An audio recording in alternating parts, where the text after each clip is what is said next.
So, Uh, what do you recall from last time?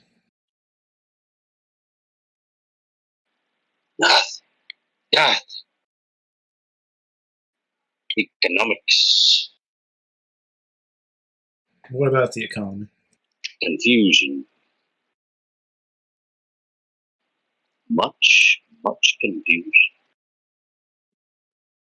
Well, even before we talked about the economy, we had that wonderful chapter about a child being born and seeing No. their mother in a room on fire. Oh, so much confusion. Because people were there, and then they weren't. And people knew, but how?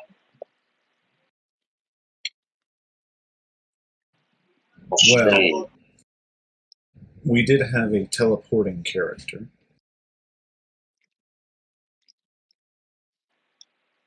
He has a brother, we found out.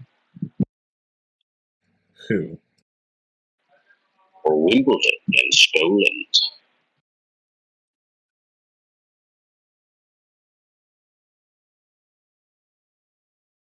Well, yes. Two brothers on an adventure. One protects the king. You try to trip me up, slip me up. I mean, that king wasn't really the other king, but he was. No, there are two different kings. No. Yes, there is. There is King Anthony Alonso, as well as King Asthanius Aslan. No, because he was referencing when they came into his meeting. It's to be the same king. No. Yeah. Because he was talking about where Galahad came in and interrupted his meeting with the bee guy. I forgot his name. He was referencing that meeting as though it was him. It's the same guy. It's gotta be. No. No. Oh, I was paying attention. I know. That's the same name. King Anthony III. His name just changes. No. You know how names go in the story. The track record is not a good one. That may be true, but this is a different character. We can prove it. Okay. But we have to go through here and basically go back over the chapter where they had the meeting, where it was where you say it was the other king, and then the chapter with the king that you say is different directly after. And we would have to, I can show you what I'm talking about, but that's perhaps for another time.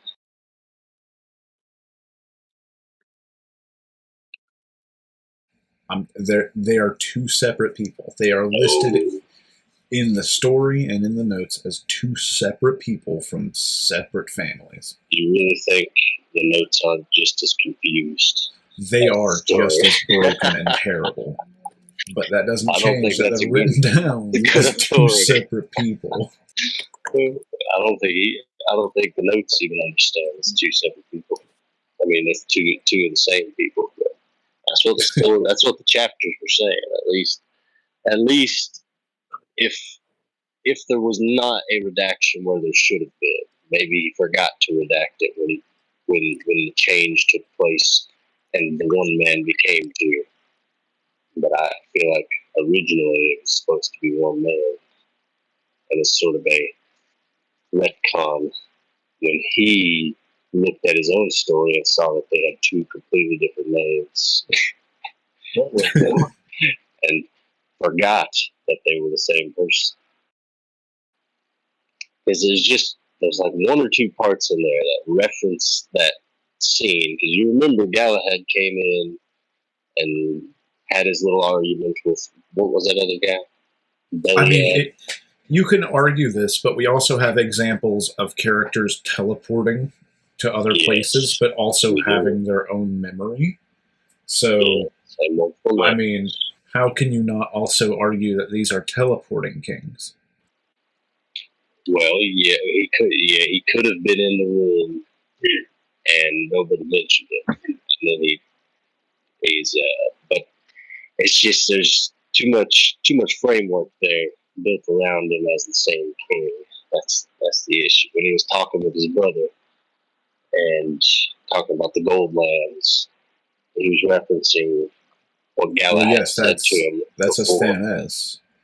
But what I'm saying is we also have situations where characters like Skolad just teleport and have the knowledge of just both scenarios ingrained into his soul. Well, I think that was pretty much saying it was after that happened. I don't think there's a time. Well, if you argue that, it's also stupid. I mean, what, he just left as the child was being born and hung out like a day's ride ahead? That one's impossible. I mean, I'm talking about a king talking to his brother. I don't think there's a time or space conflict involved in that one. I think it's pretty cut and dry that after Galahad left, his brother came and then he talked to him. Because it links up perfectly.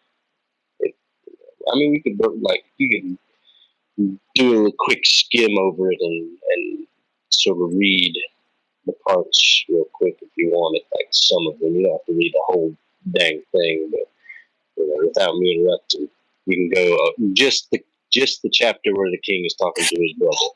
King Anthony Alonso was talking to his brother right after that happened with Galahad. So after Galahad leaves and that chapter ends, you go to the next one and then do a little read there and read some of it out loud. Like whatever you think, whatever, unless I could see it too. Maybe. I don't know. Where are we at? So we have King Stannis III, but we also have King Anthony. Yeah, that I'm pretty sure is because look, King Anthony told Wimber to rise, but Wimber was King Antonius's. Okay, so in this chapter, he's referenced as King Anthony twice, 3 times. Yeah, I'm pretty sure that's just it. But then it switches over to Stannis/Stannis. Yeah, a king and his brother, which I'm pretty sure is the same guy, because he even tells Wimbert to leave whenever they're having their secret discussion, because Wimbert's his servant, the same servant and the same king. It's the same guy. Again, what I'm getting at is this kingdom has several kings at a time, so they could each rule over their knights in the same manner. You heard Wimbert say he was always with the king. He doesn't say which king. He can work for different kings at the same time. They're all ruling over the same kingdom. Now, I don't know if you're messing with me here, but no, I'm not. Okay, then let's continue here with the king and his brother, because the name changed back to Stannis. Oh wait! You're saying this is the same king? But what was King Anthony referenced in the chapter? Was that with Galahad? The chapter before. Yeah, the second part of the economy. Okay. So that's where Galahad came in and they had their discussion and about having them in. Now go to King Antonius, who you say, and then it switches to this, where it becomes a Stannis, and then subsequently a Stannis.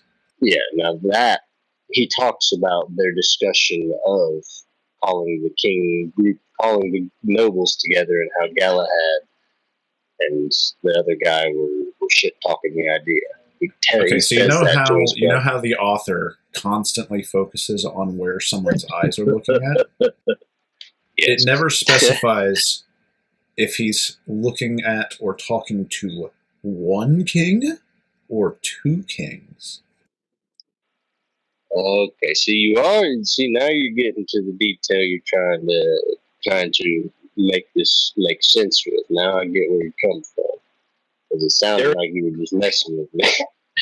There is no making sense of this story. Yeah, well, I think that's definitely a good observation. But you see where he said having trouble dealing with Galahad. Well, yes. So this is one of the two kings that was in that room having trouble dealing with Galahad. If that's the route you want to take with this, but I think it just makes sense that the name is just fucked up, just constantly. You know what? Next time I'm going to load up the notes document onto this Windows computer and just have you take a look at it for yourself. Because okay, but if you want to go with the idea that it's two kings in the same room ruling, and that they were having a discussion with Galahad, both of them, then I can run with that too. Now I get where you're coming from. That's the reality you want this to represent. I still argue there's possibilities the same guy, but it could be two guys there. They're just this guy's talking and referencing things as though he is Anthony Alonso. So unless they both think they're the same person. you can be wrong if you want. I can accept that. I have to. There's no proving anything with the story. I have to. Don't worry, you're in for a doozy of a part of a chapter tonight. Yeah, because we don't know if you're going to be able to be here long enough for this entire thing. Because this is a chapter where we're going to have to break things down. Then yeah, probably. Let me see what time it is. I got I'd say about 2 hours from right now. I can do that. So we might be able to get to before the battle. Then again, I mean, we could move faster and just glance over things, but I think we need to try and focus on as much shit as possible in this one. we usually do. It's hard not to. So, are you both ready to begin this chapter 12? I think we summarized it decently. As ready as I'll ever be. Oh, yeah.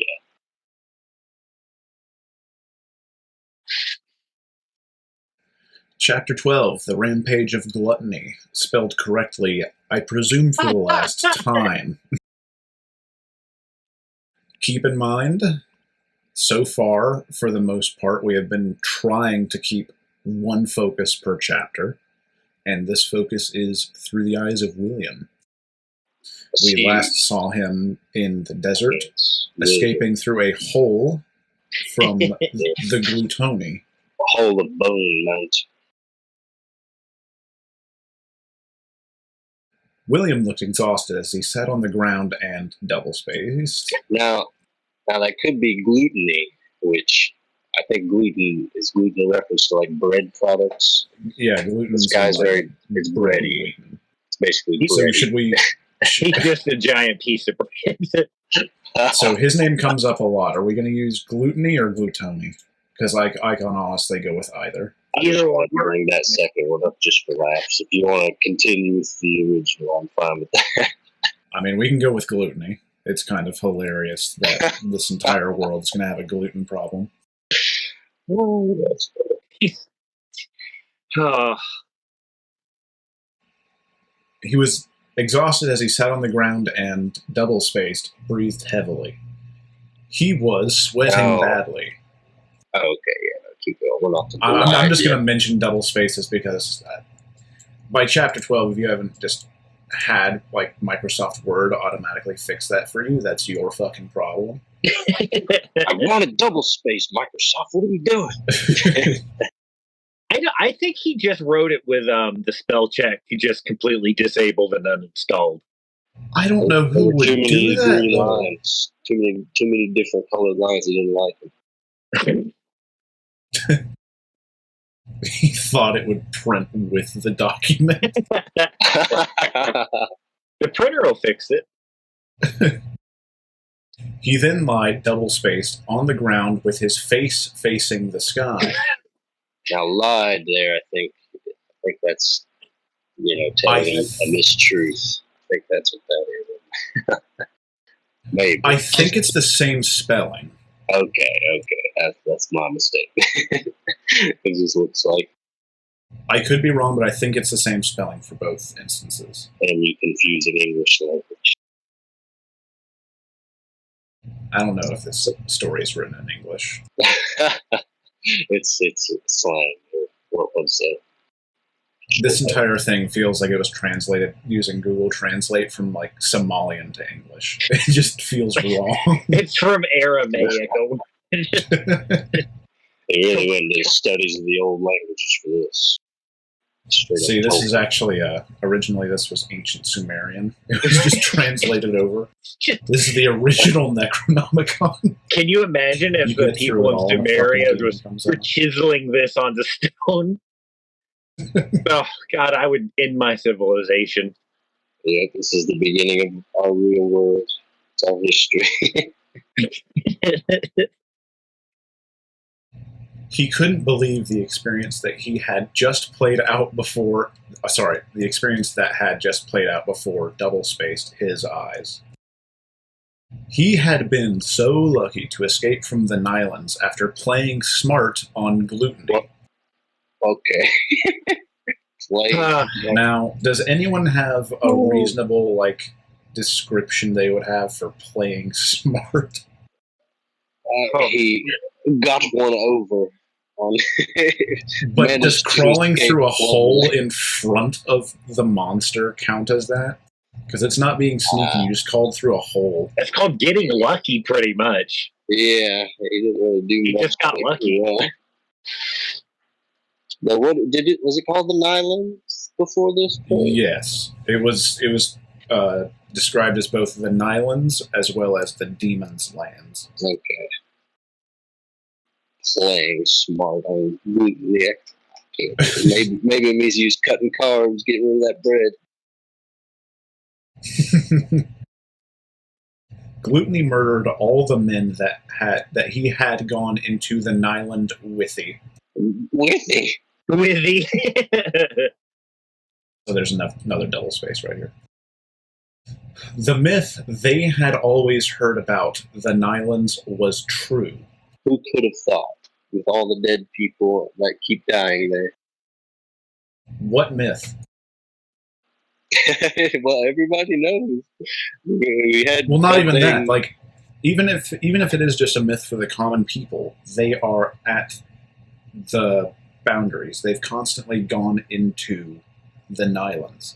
In fact, he even said that they never. Well, no, they even said before that they had demons and shit, and that people were dying, and that William just got lucky because he had armor. It's a weird middle ground. He had armor. It's a weird middle ground where they didn't find anything before that, but everybody keeps disappearing, but they know there's demons there. So it's really conflicting because it's like they never found anything, so how do you know it's demons? But you should also know it's demons because everybody knows it's demons. But if you don't know it's demons and everybody died before then, what do you think is going on there? Well, if I'm not mistaken, they also I think William stated that he's fought in demons before as well. Yeah, it's like this double talk where everybody's saying there is demons and nobody knows that there's demons, but everybody knows that there's demons. I can't make heads or tails of it because it keeps going back and forth. We've said before, it's exactly like he's trying to introduce them like the White Walkers, where nobody knows that they exist up there, but people weren't disappearing from the Night's Watch constantly. It was like a fucking lazy man's job. Nobody had problems until the very beginning of the book, where that one guy came and said there were White Walkers, and then got his head chopped off. This is not. Because most of the time people that went across the wall got injured or killed was because of the wildlings. Yeah, they had a good reason. That's what they were worried about. Yeah, that's the only threat. Nobody thought the other threat was real, and they hadn't even heard about him, or at least it was like an ancient legend. But here, it's like everybody's heard about them. People are constantly dying. There's no excuse for it up there. There's no wildlings. There's nothing up there except they know there's demons up there, but nobody believes it. They keep going out there to try to find them, and he finally found them. But also that one guy finally found them that ended up dead in Galahad Brothers' backyard. And he was supposed to be like the first one, just like the guy that died to Ned Stark. But people have been constantly dying up there because they said, like, no, all the new recruits are dying that come to that castle. It's like they always do. It's so conflicting. So it's just bizarre. Okay. We've been over that one before, but I just had to go over it again. How could that giant creature, doublespace, exist? William had found it difficult to believe as he lay on the ground, breathing heavily. I don't know how many times this has happened previously, so I'll just go ahead and include it now. Lied is past tense, lay is present tense. Okay. I have no idea. I have no idea how many times he has shifted the tense of wording. Constant. Everything is just shifting. I've seen it so many times. We can't even go that many layers deep. It's too much.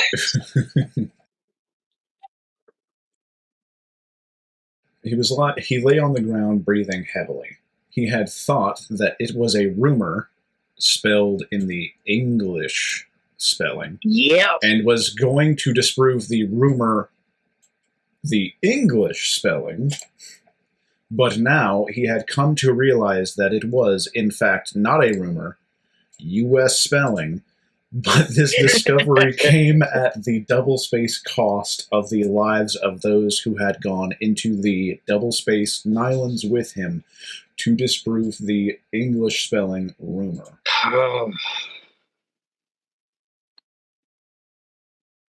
So it's only now that it's discovered that this is a thing at the cost of the lives of those that had gone into the Nylons with him to disprove the rumor. Why does Korg and Askeladd know that demons are out there and Korg wants to fight them? Is it just a rumor? They've been saying it's a rumor this whole time. No, just in this, like, for the common people, yeah, but whenever we're focused on the castle, it is perceived as fact that they have fought with and dealt with. Even among the common people, they've been acting like it's a fact half the time. Like, well, half the time. I'd really like to go fight those demons sometime. It's like, are they a rumor or not? And if they aren't a rumor for these guys, or if they are a rumor for these guys that are guarding the fucking wall, what has been killing them this whole time? Is that just, are we just supposed to ignore that part where they said people have been dying? Not even that. In chapter 5 or whatever, when we're focused on them in the desert, they are tasked to go and scout the demon castle or whatever the fuck it was called.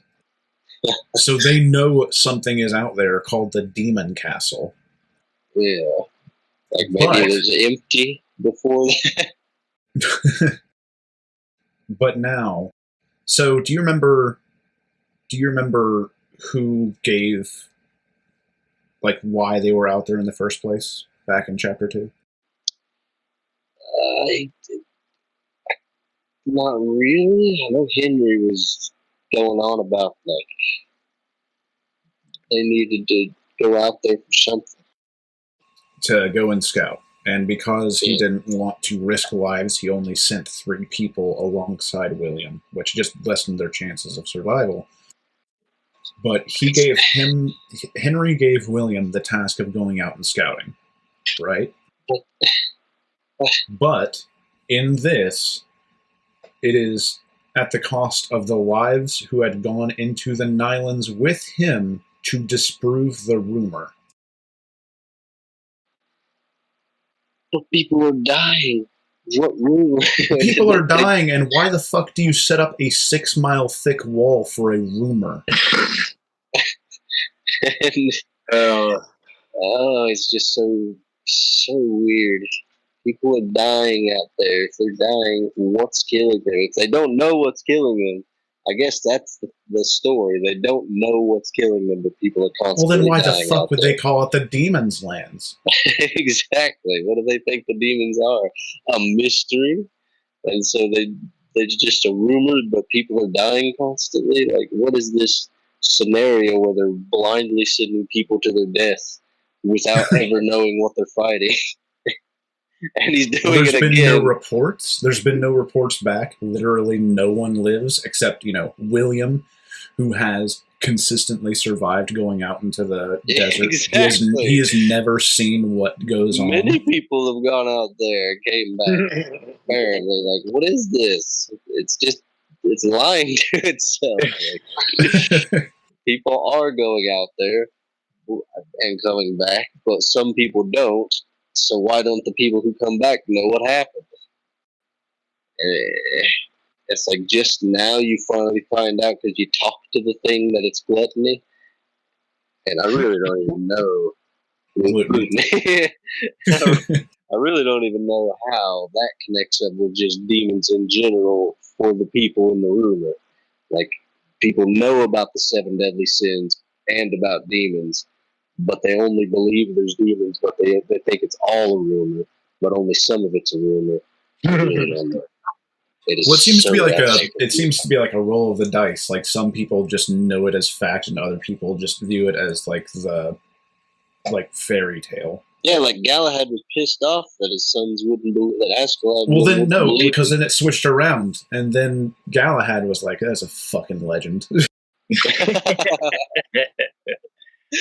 But now he's trying to convince the king that there's something going on because his lands are under threat or something, like in the north. It's like because that one guy came back with wounds, even though so many people have died. And what the fuck? This is so convoluted. That there's one guy that came back dying, but everybody's been dying for a long time. But not everybody's been dying for a long time. Well, how long? We need some specifics here. How long? How many souls have gone out?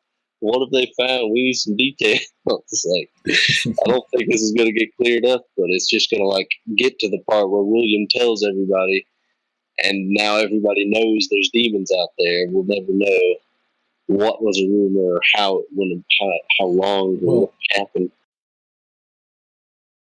It's kind of like he's going off thinking that this whole demon thing is a rumor, but his job is to protect the kingdom from demons along a fucking wall. And he has constantly been out scouting. He claims that he has seen them before and fought them. He uses demons as a measurement of how fucking vicious fighters are. Oh yeah, that's. And yet somehow demons existing is a rumor to him. Yeah, we don't know how much of that is like him thinking that it's just the 7 sins are the rumor and demons are real, or if it's all a rumor, but yet not a rumor because they're real. Why would he do that with 3 fucking people? If he's trying to, yeah. Well, here's the thing: is like even if the 7 sins were the rumor, would you even fucking care? There are actual demons out there. Yeah. Like, your bigger problem would just be keep them away. Like, what are they? Why would you risk your life and theirs just to see if there's a big fuck out there? I know. Like, if there's demons out there, why aren't you calling the king and telling him people are fucking dying? We need to do something about this. And but if there's a big one out there, then he'll listen maybe, but that's still so stupid. It doesn't make sense. Yeah. Nobody believes there's demons, but they believe there's demons. What is going on? I wish this would get clarified. Maybe eventually, but I'm not too hopeful. You guys have read ahead. What do you think? Does it ever get kind of clarified? No, it gets worse, actually. Yeah. It gets worse this chapter, actually. Okay. Well, it already is so far. Oh, yeah. He was drunk around when Gluttony attacked them, but double-spaced surprisingly, he could put his act straight and play a smart one at Gluttony. Oh, he played smart. Holy crap. We know that now. It's been said twice. So, why was he shit-faced the entire time? They're In chapter always 5... drinking. Yeah, but he was not described as drunk at all in chapter 5. It's supposed to be assumed that any of those guys that work at that castle They're are all always drunk. drunk. That's just their lifestyle. Best castle in the north. He still didn't play a smart one. He just crawled through a hole. Like, I guess he's like referring to how he didn't play a dumb one and go try to kill the monster with just 2 people. I mean, I guess it's smart compared to the one guy who called William a pussy and just actually leaped into Gluttony's mouth. That guy played a dumb one against Gluttony. So I guess William played a smart one. William faced death and cheated on it.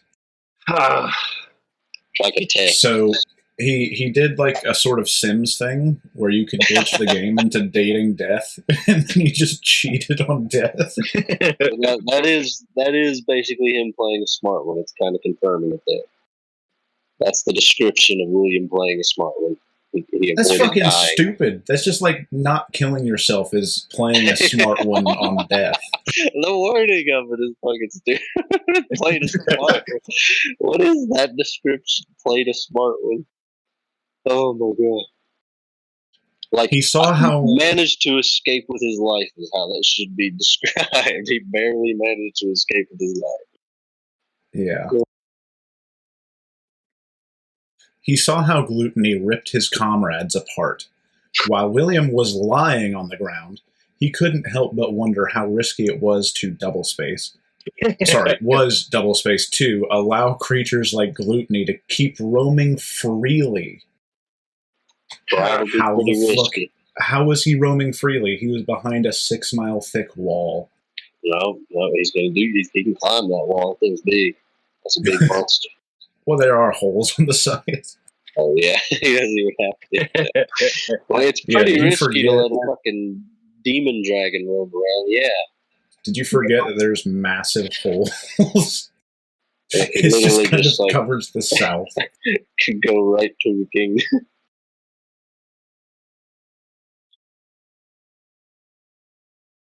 Where was I? Yeah. Double space to start the sentence. These creatures were in the Nylands, but there are great chances that they could extend to other places if they believed that they had been starved for too long. I don't think they have anything to fight those things. I'm pretty sure you just fucked. It's a giant demon dragon. How the fuck would they care? Like, how would these people even know if these creatures have been quote-unquote starved for too long? Oh, we heard Gluttony talk about it. I get that, but they've been sitting in there for years. Yeah, you're right about that. Now, if it's only been 50 years, maybe but still, even then, they could have left any time. William had been lying on the ground for like 30 minutes. That's the funniest kind of description. Like 30 minutes or something. He had touched his face several times to make sure that he was the one that was alive.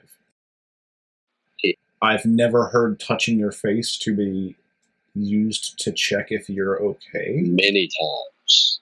First couple times didn't satisfy him. He's traumatized because he played a smart one on Gluttony. To make sure that the man that had faced Gluttony and escaped was him. He's getting a bit of that dementia. Just a little bit. William then sat on the ground. He got up and just sat down. Okay. He wouldn't continue staying there forever. He had to return to the castle. He didn't want to go back to the wine house because the people there might mock him after they had heard the story of how gluttony attacked them. I guess the castle's second name and nickname is the wine house. All jobs constantly. So the wine house is a separate place because he said he didn't want to go back there. Yeah, what the hell are you? I wonder though. Maybe the wine house in the castle, but like, what the fuck is he talking about? Why would he go there and tell them this? And this is like super important information. Right to him. Also, just another small thing. I can't remember if we did this before, but wine is spelled. Where is this? Where wine is spelled correctly here. So the whole vine thing is just fucking stupid. Oh. Well, maybe there's also wine. Maybe the wine house. Yeah, but he said that he used vine because they use the elven name for wine, which is vine, which is stupid. Yeah. But this also means that they just have the normal word wine. So why wouldn't they use that just in general? They sell vine at the wine house. They just make it even more convoluted. Go to the wine house to get some vine. And why would they mock him? They know, and he is a soldier, like standing guard at a wall between them and the demon's lands. It's just a bunch of hecklers like the coward. Just hecklers at the wine house. I don't know that either. Apparently. Oh, dog. You better get this dog out of here. No, I'm outside. Yeah, but somebody set off a firework or something. Damn it. Alright, it's good though. It's good. But, yeah, that's really weird how he'd be worried about people mocking him. But I mean, like, if people wouldn't believe him, I guess. But why would you go to the wine house? Lands. There's a big fucking monster out there. Oh, by the way, it's a demon in the demon's lands. Well, again, how much of it is a rumor? We still have no clue, no metric to go by. So there might be people in the wine house that don't believe him. But why would you go to the wine house? Why are you worried about going to the wine house? Go to Henry, the guy who sent you out there to scout.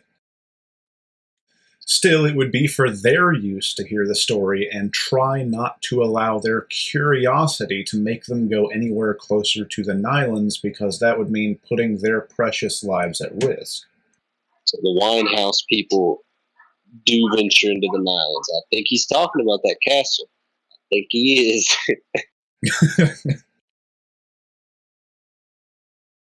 Maybe he'll have to go to the wine house another time when the whole incident must have gone quiet.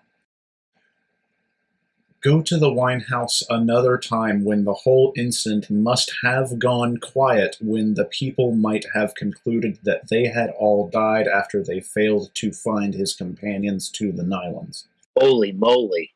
What salad is that? Dad. What is going on? Maybe he'll have to go to the wine house another time when the whole incident must have gone quiet, when the people might have concluded that they had all died after they failed to find his companions to the Nylons. That's just fucking gibberish in my head. Yeah, that doesn't make a whole lot. Trying, but I'm not getting it. I'm trying. But first of all, why is he worried about going to the wine house? Is he really thirsty? Is he real thirsty? What's going on there? And then, secondly, why would it go quiet? Is he saying that people aren't going to believe him, so everybody's going to stop talking about it? By concluding that they had all died after they failed to find his companions. Okay, so if they sent out another scouting party to find his companions because they didn't believe him about the demons, then once they send people out and they conclude the matter by sending people out to find his companions that are dead, then the whole matter is going to go quiet. That doesn't make sense. No, because, okay, so it would go quiet when the people might have concluded that they had all died after they failed to find his companions. So that's presuming that William doesn't inform the castle. Well, that's right? So they send another scout out there. Well, no, because he's seen his companions die. And why the fuck wouldn't they? Because he's come back alone times before as well. Okay, so you clarified it there. I think that means he's wanting to wait to go to the wine house until they send out another party and confirm that William and everybody with him died. And then the whole incident will go quiet so that he can go to the wine house and finally get a drink. No, he said he'll go there another time when they do that. But if he's going to report to the castle now and tell he's them not planning that to. He just fucking says. Okay. So let's see if we can work this here. So he's gonna go inform Henry at the castle of what happened. Yeah, so he's going to the castle to inform them of this. But he's thinking also about going to the wine house. But he's thinking, but he's saying he'll do it another time. Yeah, I can't go right away. I have to go another time. When the whole incident will have gone quiet, because the people might have concluded that they had all died, but all died includes him too. So if he's going to inform them, how are they going to think they had all died? But let's assume they mean that all of his other companions died who survived. Okay. If we assume that's what he's talking about there, because he's the one informing them about it, that's the only reason they'd send a scouting party to find them, unless they just randomly send one. But why would they why would they send out a scouting party if he has personally seen them get eviscerated? If they don't believe it, which is what he's worried about at the wine house. But that's still completely disjointed, because does he think Henry wouldn't believe him and would send people to check his story? That's what he's saying, but then why would it all go quiet? Because if they do find out that people died in a massive pile of bones, they're gonna find gluten in there. That is just three different contradictions in one. But wouldn't they find his companions? Because the other people who were murdered out there, they were just piled up in a fucking pile. Oh yeah, they wouldn't find them. Wouldn't they find the bodies? Bones. I'm pretty sure that he ate those people, unless I think he ate half of one of them maybe, but he's probably going to eat all. The whole fucking pile was just there. They were just bloody bodies. William was able to discern, figure out the identity of one of them by looking at their face. Yeah, maybe why did he leave those guys there? Maybe he wasn't as hungry as he was saying. Well, he said he hadn't eaten people in forever. But he said he hasn't tasted human flesh in forever. Because he had at that point tasted human flesh. Pretty sure. But he didn't go batshit crazy until he even smelled human blood. No, so if he had eaten some, or not the circle, the hole in the ground with scales around it near those dead bodies was trying to hint that they had been killed by a serpentine creature. And what serpentine creature? That's Are you saying that there's another fucking dragon? No, that's Gluten. That's the one who had done it. Obviously. Yeah, but he didn't kill them because he said he hadn't tasted human flesh in ages or whatever. No, he was saying he hadn't until those guys had come. He hadn't tasted he didn't until say that. That's the assumption there, because he was the one. That's what it was implying, that he killed them, because there was a hole with his scales around it near their bodies. So he came out of that hole, killed them, didn't eat them for some strange reason, and then went back and waited until they got there, and then went ham and ate them after giving them that speech. I'm pretty sure he was saying, I hadn't tasted human flesh in ages, but now that I have, I'm really liking it again. I think that was part of the speech. But yeah, no, that part we were just reading there was so fucking convoluted. Like, what is he worried about a wine house? What is the wine house? What is he talking about? People going out to find out that all of his companions had died. And what is he worried about people not believing him at the wine house? And why is he gonna Men, wait? I haven't seen humans in quite so long. Wasn't sure if they existed anymore. And then he proceeded to slam his skull against the ground repeatedly. I will be honest with you, this is the first time I have heard about the White House as well.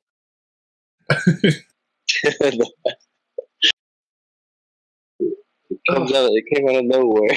He's real worried about it. Okay, yeah, I'm not seeing. So he didn't say that he ate those people anywhere here?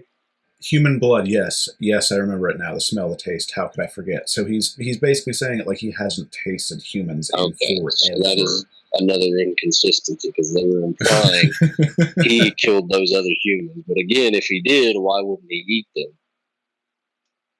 So it's probably his pet dragon that did it. His pet worm.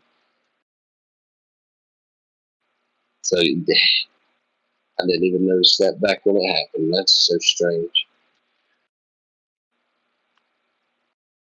Yeah, it's that.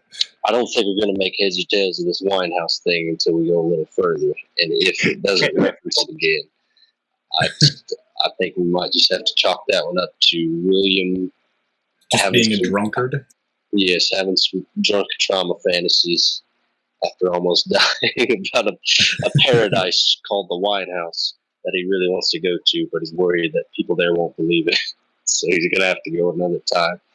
After the rumors have died, after the information has died down, that there's a fucking giant demon dragon eating people and really hungry and wanting to eat more people on the other side of the wall, because that's going to die down. Yeah, after he tells Henry. And he's worried about it not, it becoming a big issue. But it's going to die down, apparently. Like, that's not going to be the talk of every castle along the wall for the next century, or until they all get attacked and die. Or the fucking kingdom. They find out that shit, they're going to send all their forces to the fucking wall. But it sounds like he's worried they're not going to believe him that there's a giant demon dragon out there. My lord, why are we sending all our armies to an unfinished wall? Well, there's a fucking demon. I don't think that would calm anyone down. Yeah.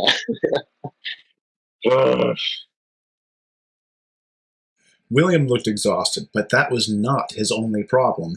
No shit. He found out that he was so hungry.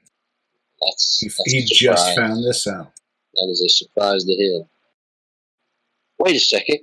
I'm hungry? He could remember that it's been like a whole day since he last ate anything.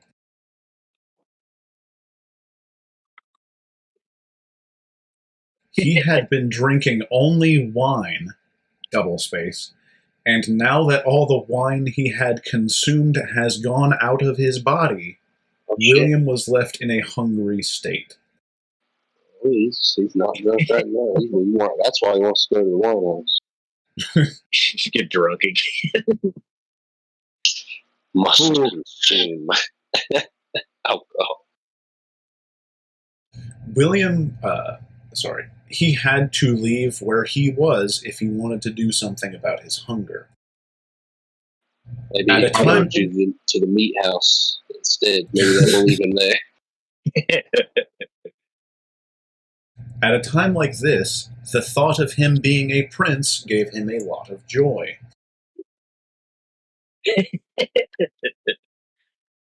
You might still have some wine in you, William.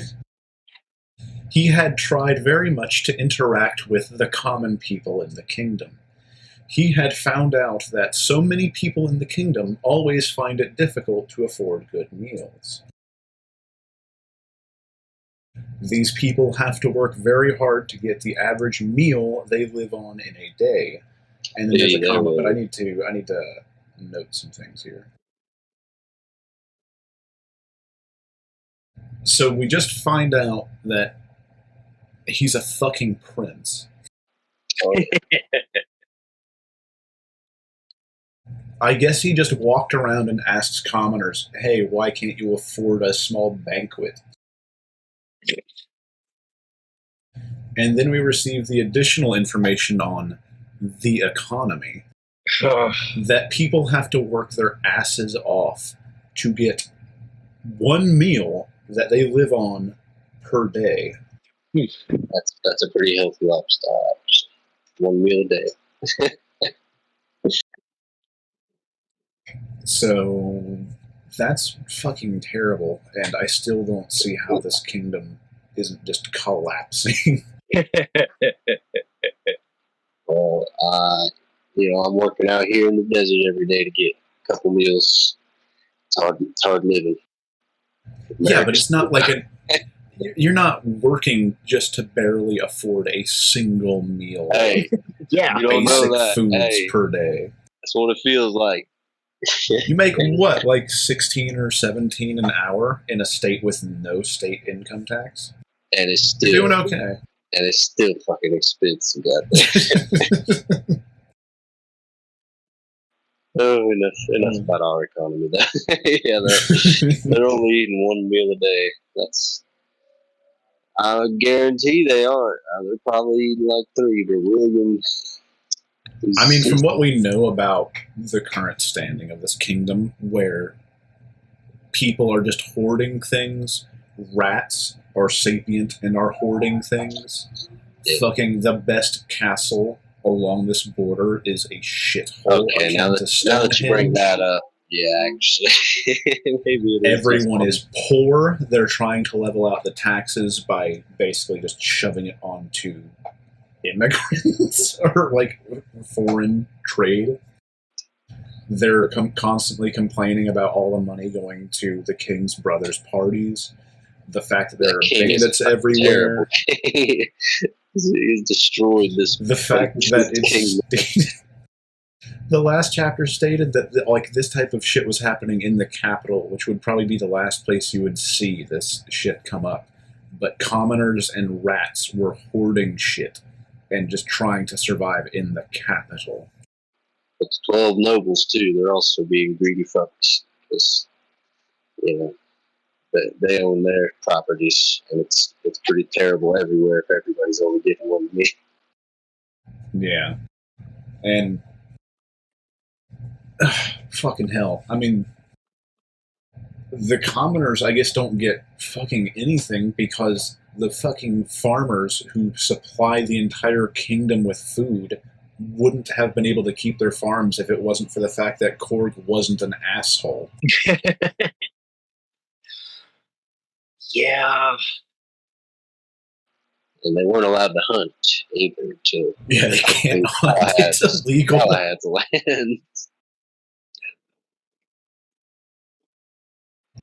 Oh, God. Anyway, they have to work very hard to get the average meal they live on in a day, which doesn't even seem enough. Holy crap. But in William's case, he was a prince. There were always varieties of food to eat. The saying that when one is hungry, even the worst of all foods taste better in their mouth, or they want to eat everything that comes to mind, became true for William as he stood up from the ground and started heading home in a sluggish manner. He could hold himself back from imagining the food he was going to consume when he gets to the castle. Well, I guess he's not having much of a problem then if he can hold himself back.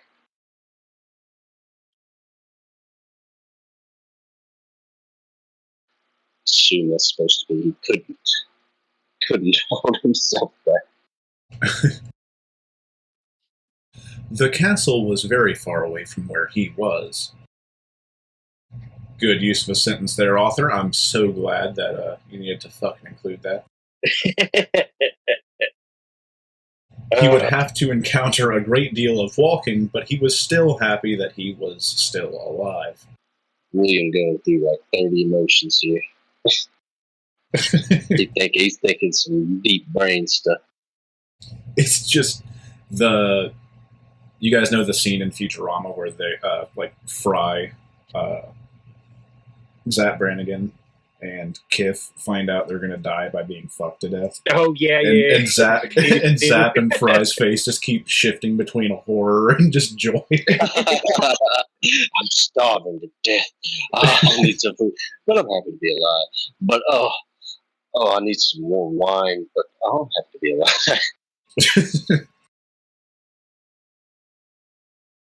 For a moment, William didn't see anybody on the road as he walked home. There isn't anyone traveling in the Nylands aside from demons and the soldiers of these castles. He's out of the Nylands now. Fucking hell. He ran that whole way. That's why he was so out of breath. How the fuck did he travel? I don't know what the layout is. He didn't explain any of it. So I'm assuming because he's why is there a road heading to the Nylands then? Because he just stood up and started walking, and so he's walking along a road. Yeah, why is there a road heading towards the Nylands? If there was a road nearby, it would be heading towards a castle. But you would think, hey, he made it over the wall. The 6-mile thick fucking wall would at least deserve a sentence compared to, he's still very far away. Look, we didn't get him going over the wall the first time. He just kind of appeared in the Nylands. At least that was a chapter shift. You could assume there is a passage of time. This passage is happening in the middle of the chapter. This is a paragraph shift.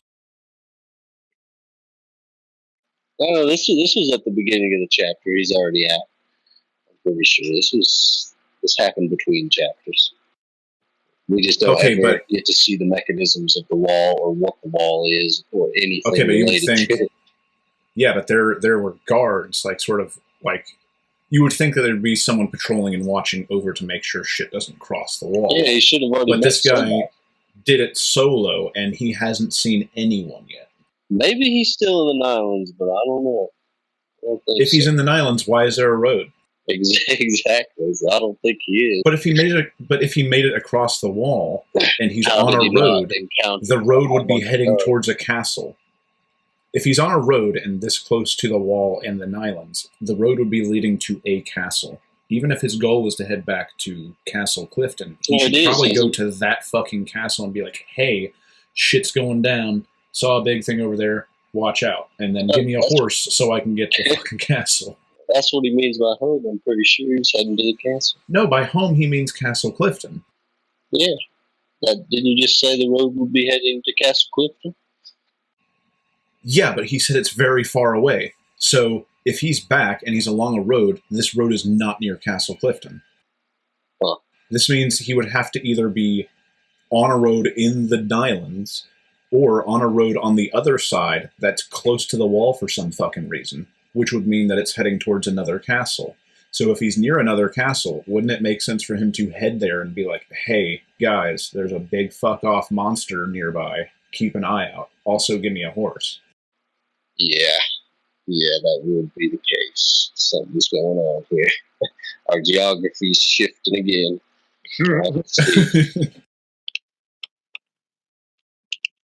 He was already made to become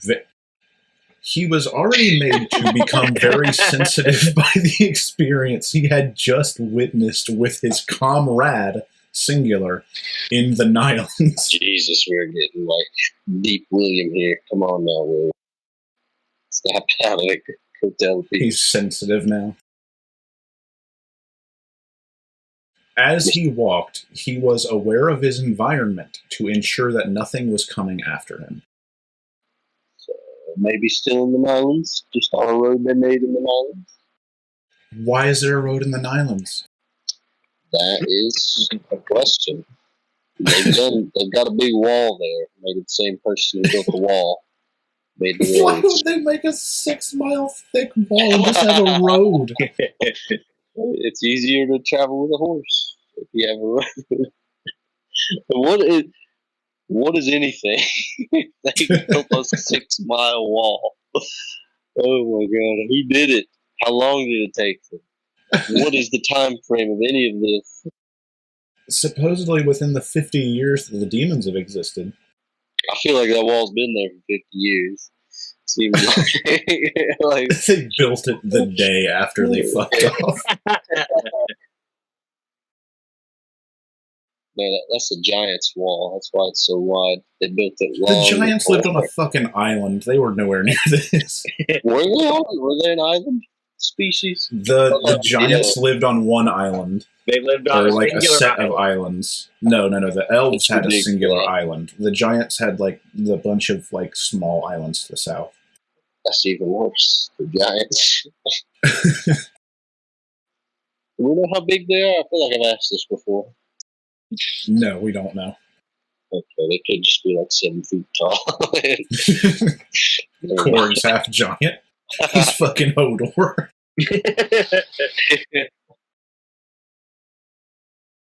William then got to a spot where he started seeing people. He didn't see people earlier because no one was heading for the Nylands for whatever reason. Like they should all be constantly doing, I guess. Why would they not be heading for the Nylands for whatever reason? They're called the fucking Demon's Lands. People. It's a monitored desert filled with death and destruction. I guess people are constantly going up there. I guess he was just like, oh, my turn. I'm going back up again. Because everybody goes like every day. So the road to the Nylands always looked deserted. Wait, what? So this is, in fact, a road to the evil demon desert. That's a direct contradiction in the same sentence. We didn't see because no one was heading for the Nylands for whatever reason, which means it's as though they regularly do, but the road always looked deserted. Okay, no, he's saying that present tense, I think. So the road to the Nylands looks deserted now, is what he's saying there, but said it in past tense. Why would people... Why the fuck would that only be a present tense? Why would anyone be walking into the demon desert? Why would they have a road to the demon desert? Well, the road, I guess, again, people built a wall, they built a road. They can do that. But why are people constantly going there to the point that he expects to meet people? It's like if they built the Great Wall of China, but in the middle there's just the fucking Autobahn passing through it. Yeah, really. It's just easy. Everybody can just walk right to the Nylands. But they built a wall.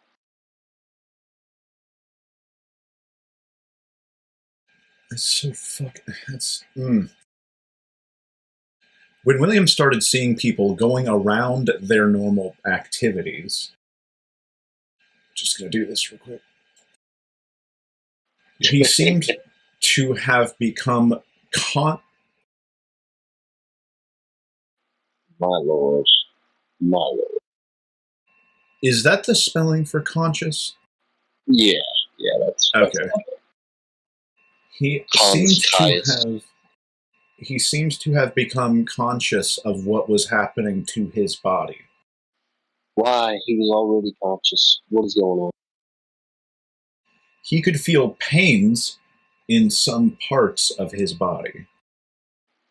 William then stopped to observe himself. What are you doing, William? He decided that this would be a good time for some introspection. Okay, so now he's just stopping like physical damage. Okay.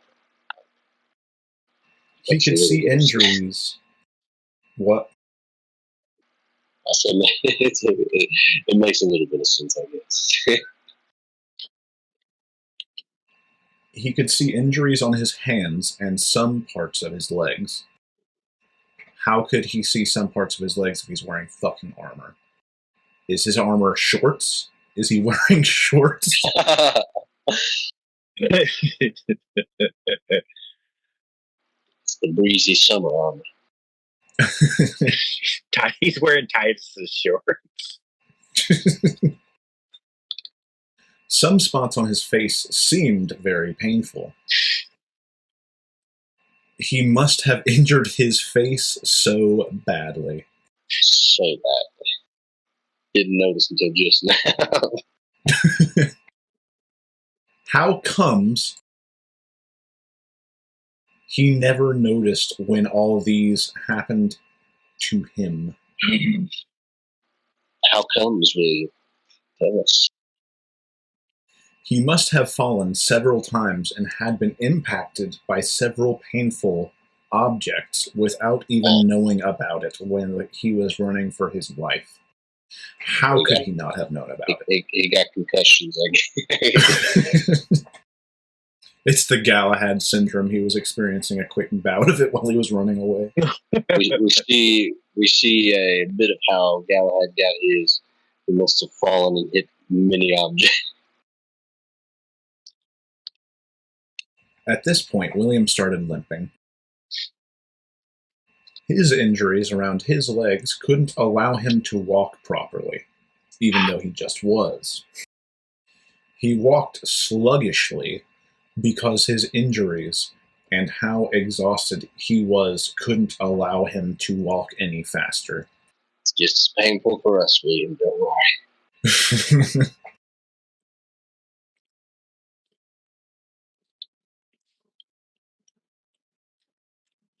William had walked for what he believed to be an hour and some minutes. I mean, those minutes must have been important to just add on an additional 3 to your word count. And just walking so much. We've gone over so little and so much. This is what I fucking mean. So when he was first presenting the story to us, he was like, yeah, I have like 50,000 words so far. And he says he has like, what, 10,000 right now? Mm-hmm. But the thing is, if you're adding on stupid shit, like he believed to be in an hour and some minutes, where those 3 words are completely pointless, they serve absolutely no purpose. There's no fucking way those some minutes of walking are going to matter to the reader. Like, that word count doesn't mean shit.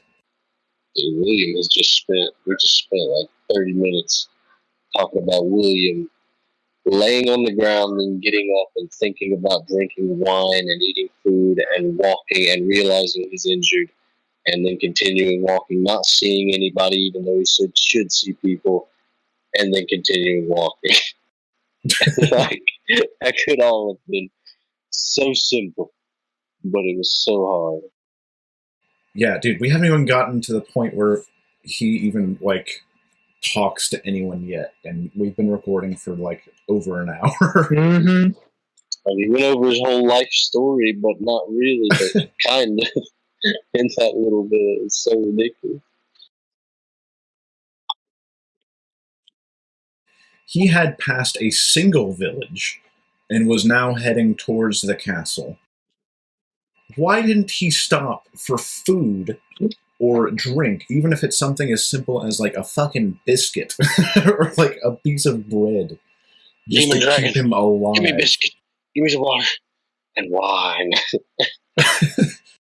I mean, he's describing himself like he's got his ass kicked and is dying, but he passes by a fucking village and doesn't ask for literally water or food or something to wrap his fucked up leg. Yeah, he's injured. Like, come on, man.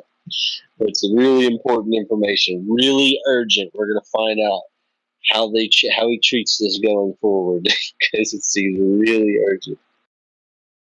And I hate to bring this up again, but why the fuck is there a road literally going from the fucking Nylands to the castle?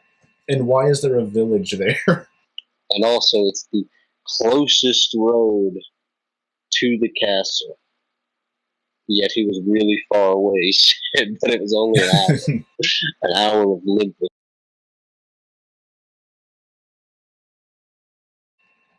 He had followed the closest road to the castle from the Nylands, but one will have to pass a single village before getting to the castle. He has already passed a single village.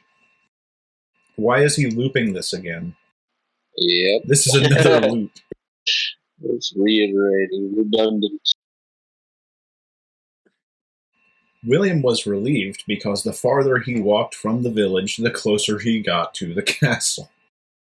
Redundant. It's just more useless shit. Then suddenly, he started hearing loud voices. It was the voices of people who seemed to be in panic, or people going through misery. These voices were coming from a distance behind William. William was curious about what was happening. The voices were coming from the village that he had left behind.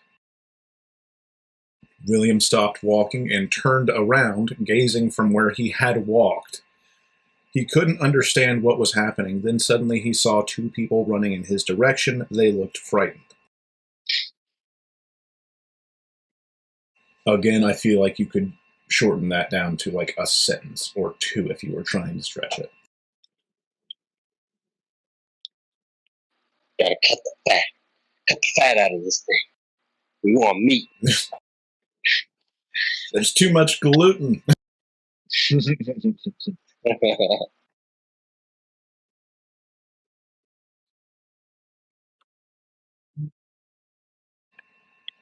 William stopped walking and turned around, gazing from where he had walked. He couldn't understand what was happening. Then he suddenly saw two people running in his direction. They looked frightened. What is happening? William asked them as they were almost closer to him. They're running in place.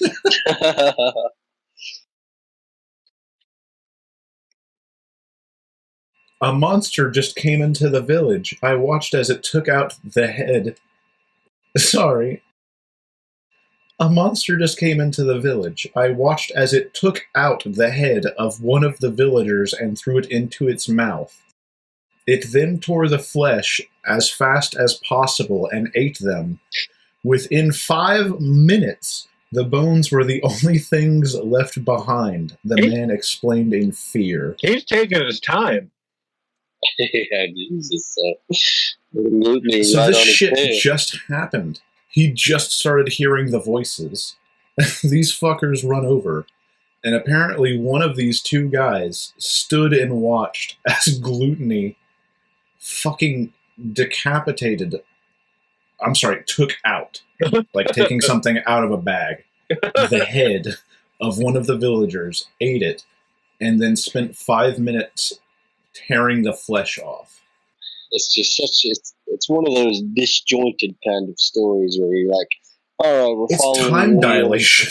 Yeah, William just casually walking along, limping down the road for an hour. You know, he's almost to the castle. Then, all of a sudden, behind him, the demon he was running from it's in the village, killing everybody. Like, what the fuck?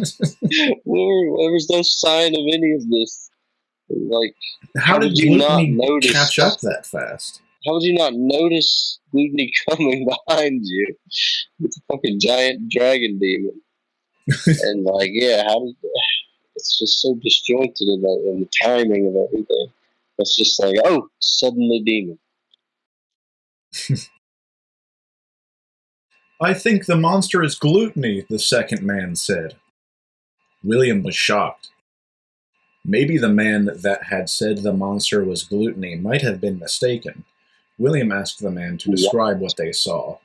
What else? What? Of course, there had been a lot of different descriptions given by so many people about Gluttony. These people had never seen Gluttony or gone anywhere closer to the Nylands, even though I should add they live right fucking next to it, and they have a road going to it. But they still come out to describe Gluttony. They end up passing a lot of different false double-spaced information about Gluttony. The only common thing, double-spaced, in all the descriptions already in circulate. Fuck, hold on. I'm gonna go through this without saying double-spaced because fuck me, this is just a fucking run-on. These people had never seen gluttony or gone anywhere closer to the Nylons, but they still come out to describe gluttony. They end up passing a lot of different false information about gluttony. The only common thing in all the descriptions already in circulation about gluttony is that they all describe him as a large monster. What? Was that confusing? It's overly long and doesn't explain shit. No, it's just the rumor/factual creature is known to be large, and sometimes that's false. Yeah, pretty much. William stood and watched the man, clearly in a panic, describe the creature that he had seen. But we are getting more information that the rumor is common about gluttony, that he is commonly known and talked about as a rumor.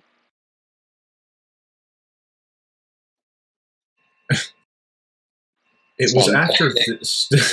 Go on. It was after this description that William concluded that it was gluttony. William's fear had come to manifestation. He had feared that gluttony might break out from the boundaries of the Nylons and stretch his kill into villages. Yep, happened right away. Yeah. Probably should have got a horse from that village to get to the castle quicker. Actually, maybe not, because we know that horses on horseback is slower. Well, he's got a whip. I wonder if that makes him equal to horse speed now. It's around equal speed, I suppose. Yeah, sure. Although, how is he going to balance on the horse? That's an important question. Oh, you're right. He'd have to tie himself to it. Yeah, but who sits on the horse? Who does that? No. He'd have to stand up and tie his feet to it. Horse. There is no sitting on a horse that's coming.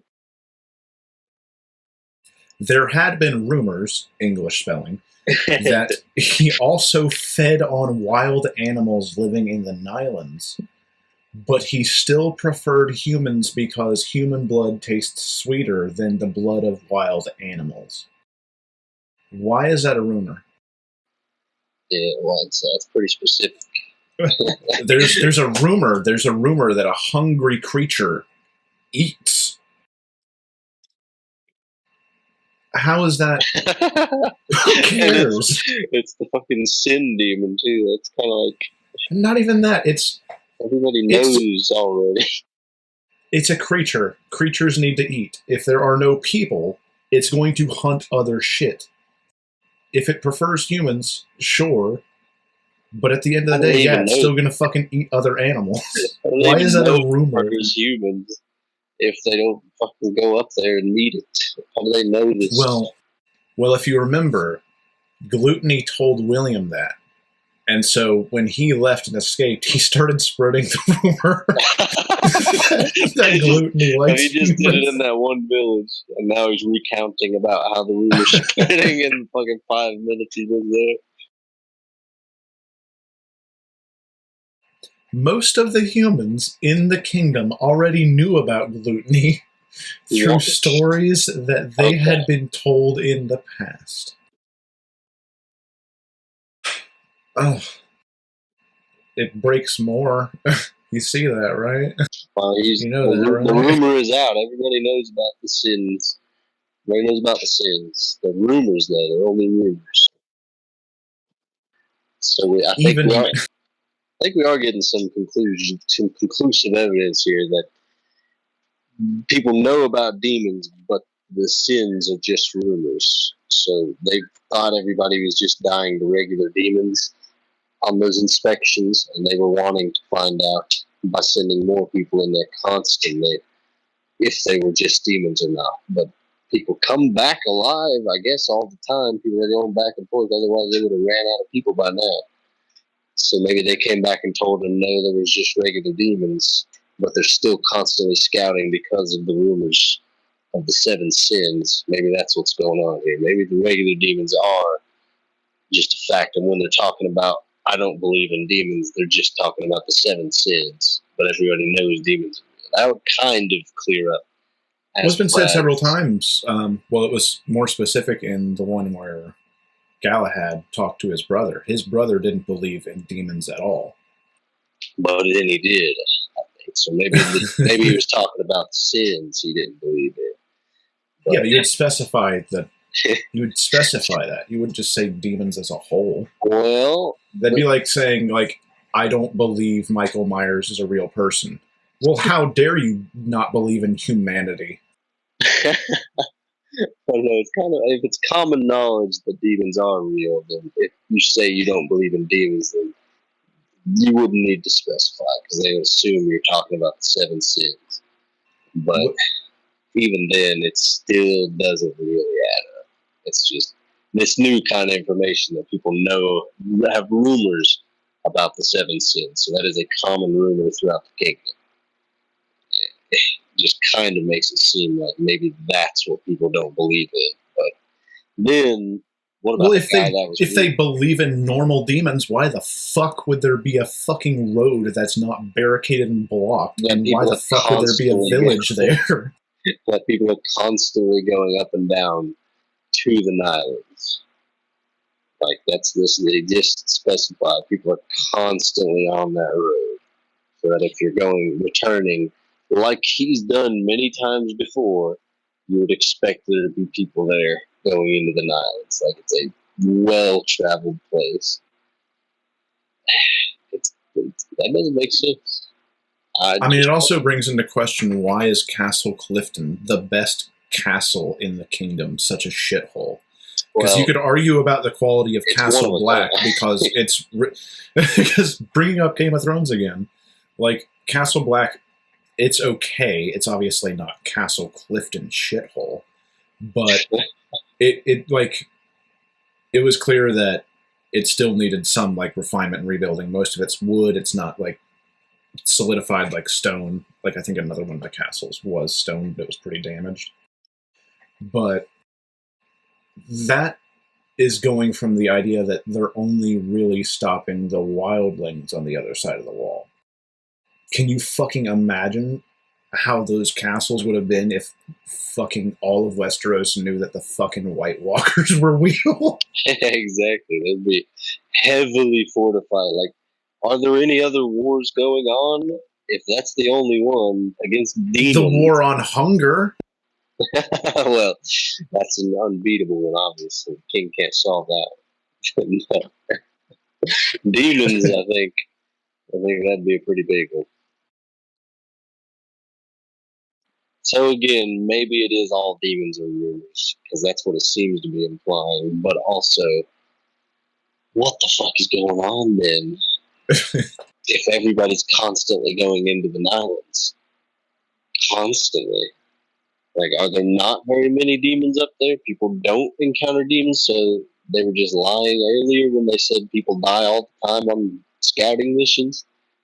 Well, they had to have because both William and Henry said, yeah, people don't fucking last long here. Yeah, it kind of sucks. But then they've come back many times before. Well, no, the only one that sort of said that is William. And then the other dudes were bitching because they were arguing that the only reason William kept coming back is because he wore armor. Oh. And I guess they weren't allowed to wear armor. So maybe a lot of armored people going there constantly and coming back. But no, because then they'd have information about what's over there. And well, I mean, if they encounter them. If they did encounter them and he's got armor and he fought them, then they know there's demons. So there'd be people guarding the wall because they know there's demons. Like, they'd report to the king. This also means that they're having castles set up to guard the kingdom against demons, and they're not giving them armor. Yeah. Look, this kingdom is real poor. They can't afford to give everybody, just the nobles. Even the kids knew about the danger of going into the Nylons. It's just not clear at all at this point. I can't say it. It's just not clear at all. As a result of this, they all stayed away from the Nylons. Even the closest village, which we have to presume is this one, to the Nylons, was close to about an hour's walk away from the Nylons. Why? Also, an hour's walk isn't far at all. No, not at all. Also, why would they have a road? Like 4 or 5 miles. That's like right there. You can see it in the distance. This was because no one wanted to have anything to do. Because no one wanted to have anything to with the Nylons. For close to 100 centuries. 100 century. Okay, you guys did tell me we're talking 100 centuries. You said 50 years. Yeah. That's because the story said 50 years. Okay, so 100. That's because the story said it was 50 years. 100 times 100. What are we working with there? What is that, 10,000? So, that means it's time to whip out MS Paint. We're now getting some more info. Now, I don't know which one was written first, the notes or this. No, here's the thing. The prologue, which is a part of this story, this document, said that them turning into demons happened 50 years ago. There's 10,000 now, apparently, is what it's saying there. That's got to be some revision on one of those 2 points. Like, either that or he just changed his mind at some point, or didn't remember the prologue was 50 years ago. I feel like anybody would think 50 years is way too short a time, so they would, 100 centuries seems more like what the common person would assume would take long enough for stuff to become legends. 10,000 years, yeah, we don't have it very much at all from human history from back then. So that would be the perfect time frame for this to all become legend. But even then, like far in the past legend, like real far in the past. Like barely anybody remembers anything about it. It seems like most people remember most of it, or at least a good portion of it, to know about the 7 sins or 6 sins. If he were to confirm that was what it was 10,000 years ago, we could look at this. We could make a little bit more sense of it, maybe. So how would you explain the final kings in 10,000 years? Yeah, the 4 kings. Well, no, because it was the 4 descendants of Korg, and that was 40 years ago. Wait, 40 years ago, what happened with those guys? So, assuming about 40 years ago, following the main timeline of this happening 50 years ago, 40 years ago, Korg would have conquered Malden, and then within those 40 years, he had to have died from dysentery or something, and then his son, his grandson, and great-grandson, and then great-great-grandson would have taken hold as king. Okay, no, this little information is not helping. 10,000 years is not helping reframe this at all. No. But even if, let's say you decide to roll with the 10,000 years to try and make it a little bit more rational, how do you explain the prologue, which explains what the fuck happened, or at least attempts to, state in its final 2 sentences, now nearly 50 years later, the lands north remain unexplored and untouched as men do not dare to visit. It is said that hordes and hordes of demons lay north alongside the great 7 demons of sin, waiting to devour any foolish men who wander out yonder. Well, if you changed that 50 to 10,000, that would actually sound like legitimate in some way. Like, you're like, Okay, that makes sense. 10,000 years later. But still, there'd be some retconning going on. But that makes a lot more sense, how things have changed this much and how it's fallen into legend and how this have humans changed that much? Because it sounds like they were at the same technological level. Well, like, I mean, all the different wars that happened and infighting, like happening over the course of 10,000 years instead of just 50 years would make a lot more sense. But I guess I can't ham fist the story, stretch it over 10,000 years and have it make sense. So.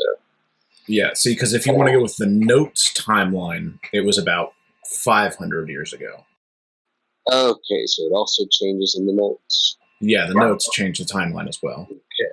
Okay, see, I feel like this 100 centuries is really throwing a kink in my works. And that has to be something he forgot to take out. Either forgot to take out or forgot that he put in. But both of those numbers are absolutely fucking insane. Yeah. I think the 10,000 would be the best. But I mean, it would be closer, but again, like, if you consider, like, from the sounds of it, they're in the same sort of technological state, even in the prologue, as, like, the medieval ages, like, 1400s or 1300s or whatever. I think it was, 10 to 12? I mean, I guess, like, for, So take, 1200, like 1000, the year 1200, add 10,000 years to that, and they're still medieval. Well, if no real smart guy came along and invented anything, I guess they'd just be stuck there. You don't know what. If everybody's been starving this whole time, nobody's had the opportunity to really invent anything. Although that would kind of imply that people would be desperate, which would lead to invention. So maybe they were in a good state, and they were just all comfortable and didn't feel like inventing for 10,000 years. It's real strange looking at stuff over that span of time because things do change quite a bit. Yes. This also means that the Kingdom of Maladin, the Kingdom of Korgon, Korgon, the Kingdom of fucking shit. Whichever one had the African tribal people in it. Nira, Kiagra, It doesn't matter. That would also be like stating that those kingdoms have existed for 10,000 years. Or at least now developed over holy shit. Years. We could they haven't even changed names. We could make it fit to where they were barely anything and then built up over 10,000 years and became what they are. But I don't think that's what the story's saying, so I'm not sure. Well, in the prologue, the kingdoms that exist today revolted against itself / the Alvarician Empire. I mean, which means they have maintained their status, place, and land for 10,000 years. Honestly, you look at like Lord of the Rings lore, that kind of stuff. Like it's kind of similar. Like the idea that stuff degrades over time instead of getting better. Maybe like the kingdom of the elves lasted for thousands of years, but they're really long-lived anyways. They're immortal, so that doesn't really add up. But the kingdom of humanity got a little bit better, but they were still like Numenorians before they became modern humans, so they kind of degraded a little bit over thousands of years. Well, I mean, do we even know much about the histories of things like Gondor? Like, at least in terms of a significant amount in regards to, like, the lands that they control or any wars that they fought of when they first started? I'm not because really I'll admit I haven't read like the Silmarillion or anything. I'm not gonna be. I haven't read it. I've listened to stuff about it, but I mean, I guess what I mean is like that'd be like Gondor existing when Eru was making the world. Well, like, oh yeah, I know that. It's not comparable. I'm not saying that. I'm just saying like civilizations don't have to advance like ours did, like really fast. Like even, well, I get even that. us, like the 10,000 years. I mean, they're gonna have a fucking double A. Well, like for 100,000 years or more, we were like hunter gatherers. Like, I guess it does get a bit more complicated once we like become settled and in civilization, because for whatever reason, humans really like to advance when we become civilized. So it did sort of change once we reached that point. Apparently, like 10,000 years ago. The date's getting further pushed back because of Gobekli Tepe and stuff. But anyways, it was like generally advanced steadily since we became agriculture. I mean, I guess in terms of the technology, I will give partial agreement on it because these people are so fucking stupid. They invented ships and their only use is to carry spice. Well, like, yeah, they haven't thought of anything else for that, so I guess they're fucking idiots. But like, we didn't really until the fucking, what's it called, the fucking Industrial Revolution, where stuff became mechanized. It was still kind of like everybody was just getting better at building houses and using. Like, I guess what I sort of mean is like it's completely static. I mean, yeah, they don't have like steam. Like they don't like it's still the exact same for all intents and purposes. Like it does advance, even if slowly, from like the Bronze Age to the Iron Age, at least. And again, we're talking 10,000. You would think something would be noticeably different in comparison, but the way the prologue described it, it's basically the same, and the way the notes describe it, it's basically the same. I can see like if you went the route of there was a devastating event to humanity 10,000 years ago, so they took a long time to get back to that level. Like maybe they weren't at that level that whole time. Maybe the demons destroyed everything and they had to build it back up from small villages to cities to large cities. They fucked off north. well, I mean, like, they just left. They left everything as it was. They just left. But they didn't. They're still there. Okay. Oh my god! That part is too. Like where did the humans come from if they all turned into demons? What is going on? Okay, but really, it doesn't help. It helps, but it doesn't for it to have been 10,000 instead of 500. But again, like, yeah, I mean, it helps on some levels, but it breaks almost equally on other parts.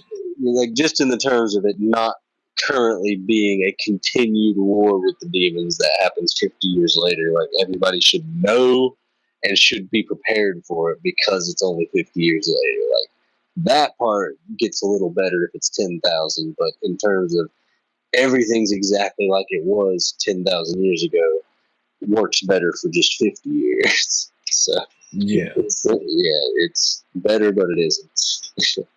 Just in different ways. It had been believed. Hey, you gotta get off paint. You gotta get off the paint. Oh shit! Oh shit! Is paint still on there? I can't see the word. Okay. Okay. All right. It had been believed that the demons in the double-spaced islands were territorial creatures. So, like, not rumored, but actually believed? It had been believed. Hard to say. But if that means that wasn't a rumor, that there are demons. They never wanted people around their territory and would never cross to other people's territory. Humans only enter the Nylons if they had to drop the remains of a dead executed for a crime. There must have been a lot of fucking criminals constantly going into the mine. Oh. Why is it a noun of a dead? What is a dead? A dead? You know what that means. They had to drop the remains of a dead executed for a crime. A dead per crime. Whenever these humans came in to drop the dead, they were never attacked, as it was seen as an agreement between the demons and humans many years ago. So is this meaning the demons in general aren't rumors? I think we're getting more support for the theory that demons in general aren't rumors, but the seven sins are. But everyone runs with this idea that that demons as a whole are mythical. No one's talking about them. If demons are perceived to exist, then they would arm the fuck out of everyone along that border. Hey, they would have finished their wall. Not if they got They would not have left. They would not have left an open fucking gap to their capital. Oh no, they have to, because that's how they get rid of a dead. They have to have they climb over the 6 mile thick wall. Do they not know how to make fucking tunnels or ramps? Well, there's now an agreement between humans and demons, but how long ago? Now it's also many years ago. Maybe also demons are rumors. Despite these demons being territorial beings, there was fear that one day a particular demon filled with greed would break out from the boundary of the Nylons. Yeah, technically, gluttony is a kind of greed. So, I guess. Even in humans, some people want to get more than they're meant to, double space, get. These people might resort to cutting corners and doing things they shouldn't do to get what they want. Most people.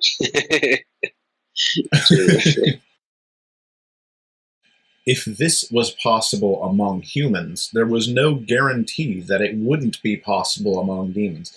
I would actually go ahead and state that there is a 2 times likelihood, at least, that it would be possible among fucking demons. Yeah, all the demons. You see these demonic and near satanic creatures, we can't guarantee that they're just as happy-go-lucky and agreeable as us. Apparently, they made agreements with them. They could drop the dead off. No, it was seen as an agreement. It was seen as an agreement. They made a lot of stupid assumptions. They decided to do. Yeah, they don't seem to mind us dropping our dead off there. They don't kill us when we do. So if we go out for a stroll, they rip our soul out of our body. But if we drop a corpse, I mean, I think we're good. Like, is Gluttony the only demon there? And he's like, all right, as long as they leave bodies for me, I'm fine. But apparently they stopped doing that because he hasn't tasted human flesh in a long time. Maybe that's what all those bloody people were. Maybe a demon didn't kill them. Maybe they just been... No, because they were soldiers from another castle. They were soldiers from another castle. That's how William identified one of them. Well, they committed a crime. They all got dead. They committed the crime of wearing armor.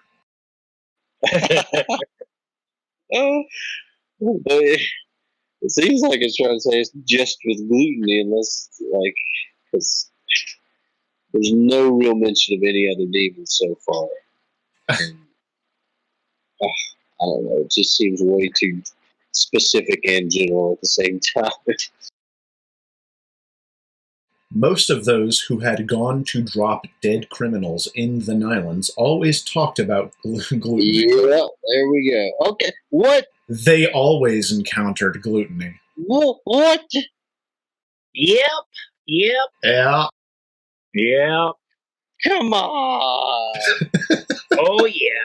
This is where the timeline shifts, apparently. You like this?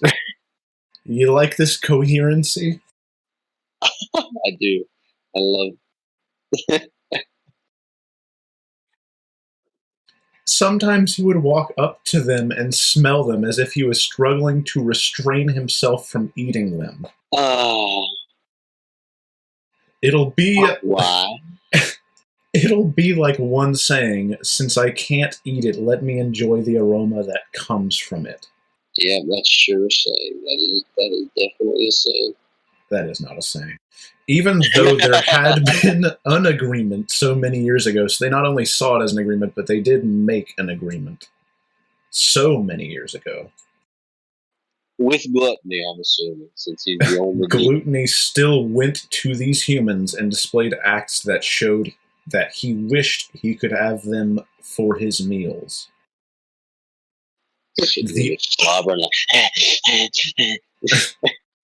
The other monsters will remain hidden and only come out after the humans have left.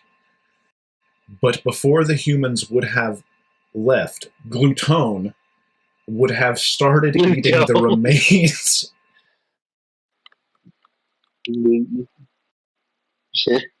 That's just Gluttone would have started. It's not Ian, so yeah, you're right. It's Gluttone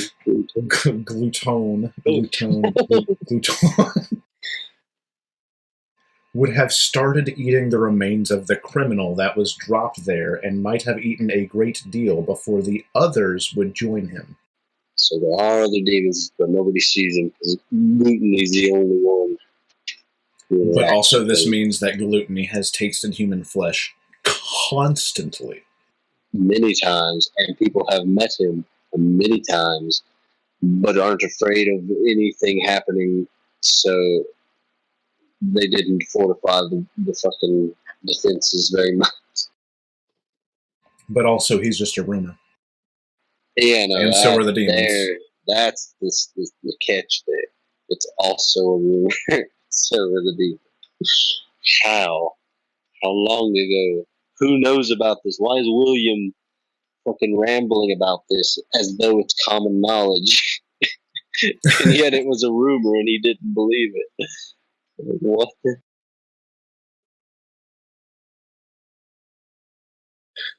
Yeah, you liking how well weaved this story is. Real knotted up. I can't get past these knots. I just gotta leave them behind. William was so worried at this point.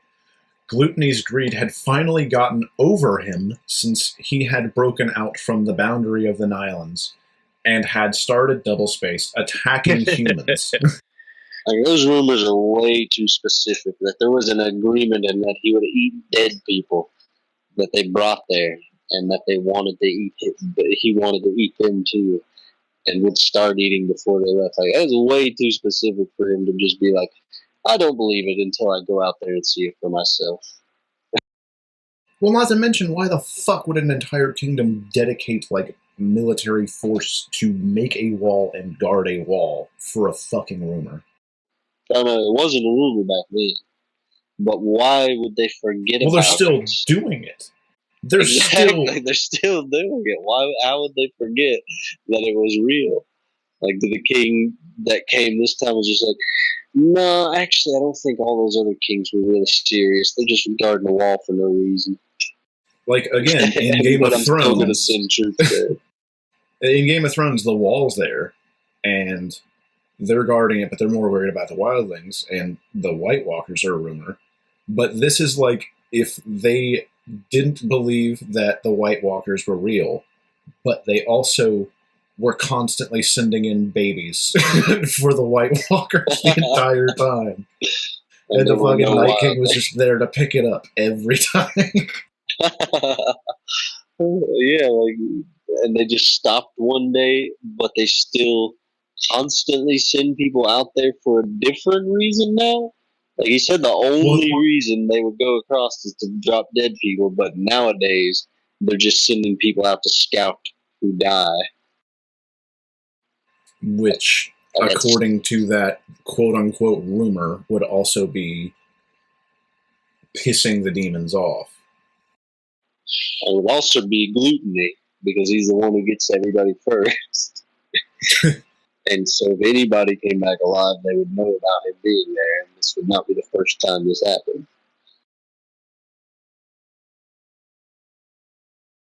So is this William's first time? It can't be, but is it? How would it both be and not be? That's the question. We have found many paradoxes. That is a crucial one. But I guess we'll just have to give up on that, because basically we know now there was no reason to go across the wall or for them to be there anymore. But there was also, they just keep doing it. And long ago, they also brought the dead across there, but now they don't. And also, they knew about gluttony, but now they don't. Yes, kind of. And the rumors about him are very specific and detailed. But nobody believes them, especially the people at the wine house. He had broken out from the boundary of the Nylons and had started attacking humans. It was only a matter of time before the double-spaced, this, would become a matter affecting every part of the double-spaced kingdom. The castle wasn't far from the village that Gluttony was attacking. Some of the inhabitants of the double-spaced village will soon start running to the castle for double-spaced protection. Oh, God. Uh-oh. This will make it most likely for Gluttony to double-spaced come to the castle, so something needs to be done, and as quickly as possible. William started trying to run to get to the castle as quickly as possible, but it wasn't easy for him since he was badly injured. He still walked as fast as his legs could carry him. The castle had big walls around it. It looked as if it was cut out from the surrounding villages. Well. Can you explain that one to me, oh lore maker? It is now a castle town as well as just a castle. If anything was happening in the villages, no one in the castle got to know unless when information had been circulated. It's a very isolated castle town. I don't know how that works. But nobody's allowed in the castle until people come out and talk to the villagers surrounding. The two men that had told William about the presence, double-spaced, of Gluttony in their village overtook William because they were running while William was limping as fast as he could. Go tell the fucking castle you have good legs. William finally got to the castle gate. My word. What happened to those two guys? He looked behind him and then saw people from a distance running in different directions. Some ran towards other villages where Gluttony was yet to make his presence felt, while others ran to the castle. So it is surrounded by villages. Like, the castle's not in the, like, actually touching the villages. They're at a distance, but it is, like, surrounded by many villages. Yeah. You know what's weird is I don't remember any of these fucking villages being named in fucking chapter 1. And he rode past them without stopping on his dead horse. He wanted to make sure his horse died. He just hated that horse. It came from Galahad and hated it.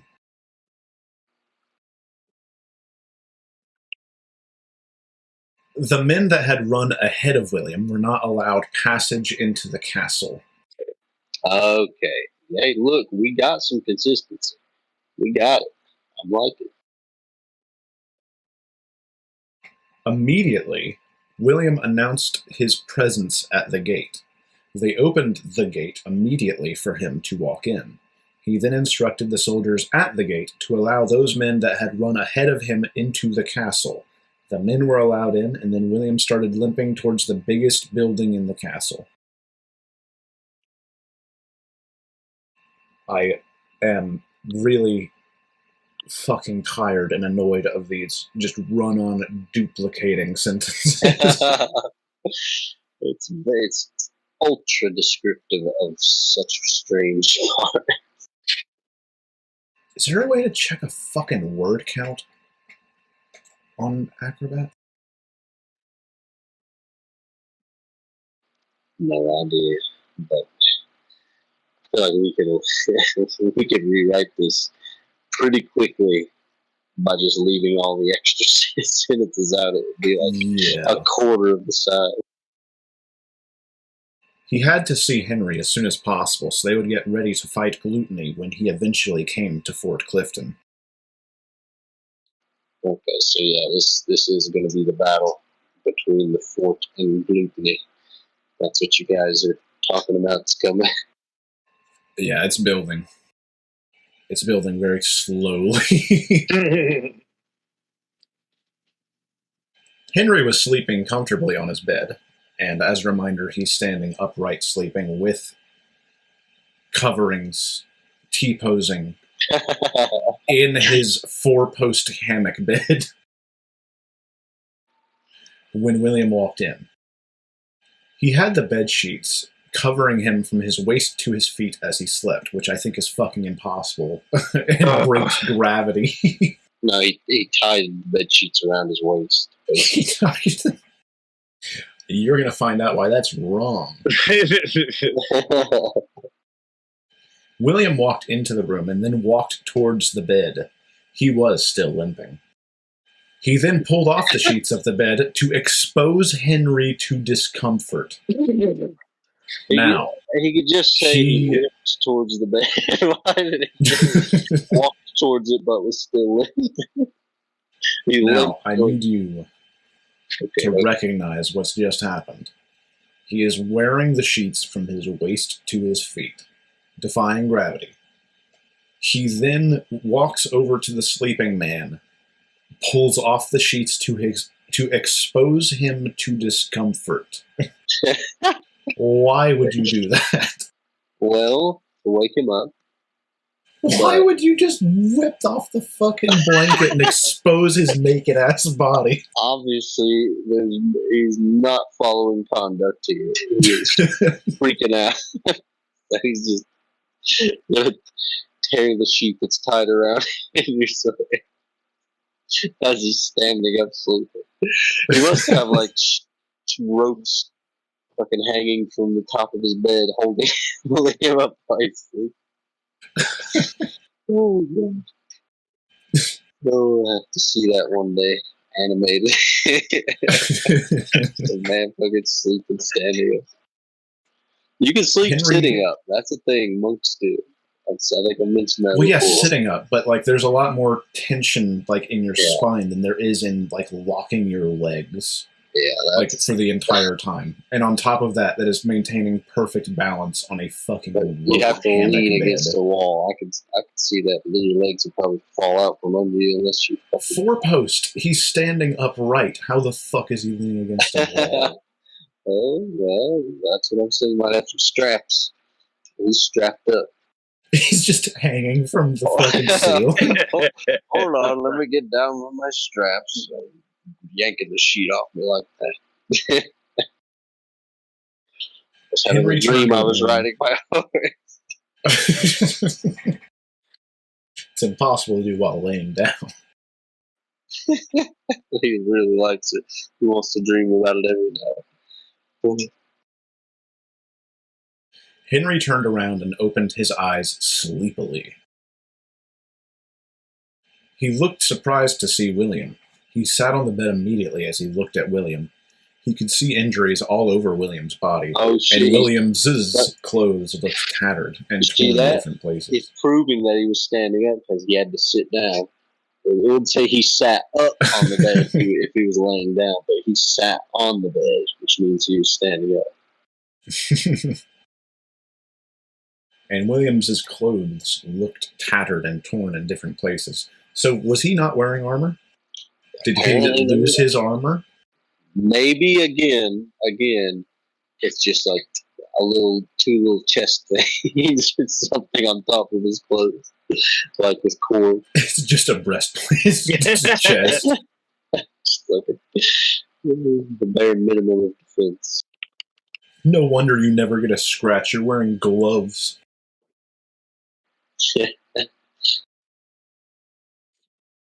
You look like shit, Henry said.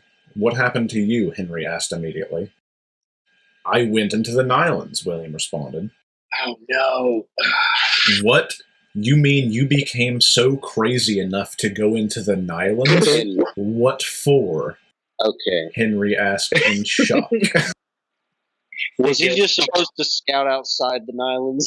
Is he supposed to just scout on this side of the wall? Is that what we're going with here? It'll be explained in a second, buddy. Well, I was going to disprove those crazy, scary stories that had been going around the Nylons. You know, since we were kids, and since my father was a kid, and even since our grandfathers were kids. See, that can't be 50 years. That's gotta be more. There had been... With the 500-year one, that might work. There had been silly stories about the Nylons. I wanted to disprove those stories.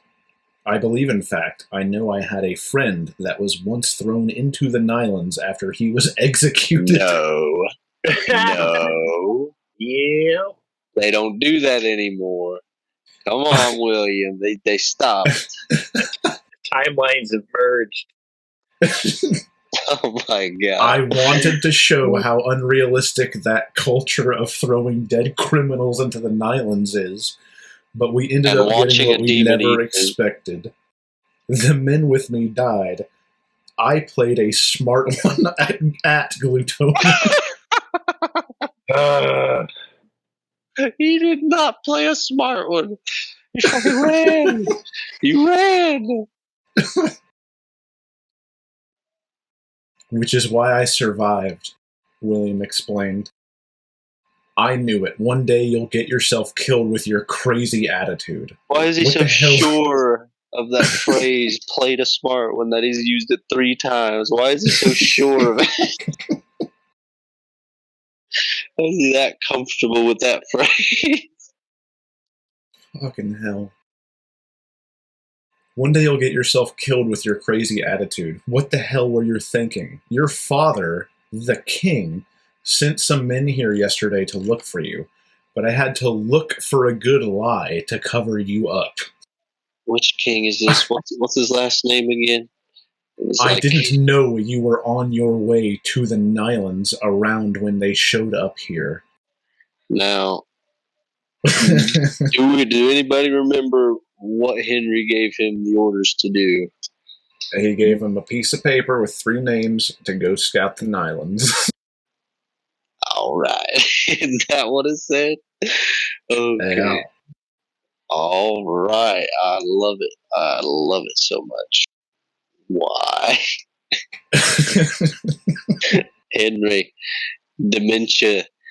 Go get checked out. There's got to be a cure if everybody's got it. Unless the doctors have it and they can't come up with a cure. That's why technology never advanced. Everyone's just retarded. Yeah. That's humanity after the demon thing happened. Maybe they are the demons. They just forgot. Okay. You're very crazy sometimes in the kind of actions you take, Henry complained. Also, that's like direct insubordination and risking men's lives, and you should be like court-martialed, and also, yeah. All of those things don't matter now. What matters now is that you should get out of bed now. Fucking Henry's just like, oh, you crazy young little kid going into the Nylons, getting people killed. Like, what the fuck are you talking about? You got people killed. We're at risk as I'm talking to you now, William said. I don't get you, William. What are you trying to say? Henry asked. The people from the closest village around here are running to Fort Clifton, William said. Clifton. Ah, it's French. Is Cliff on? Henry looked confused. What for? Henry asked immediately. He didn't like associating with the lower class because he found them disturbing. What are these peasants doing in my castle? And too tasking to keep around. Well, gluttony broke out from the boundary of the Nylands, and he had gone on a rampage, attacking everyone on sight. Oh, it's over. Explained. It's over then. He's done. He went on it. He's done. Tell me what you just said is a lie, Henry demanded.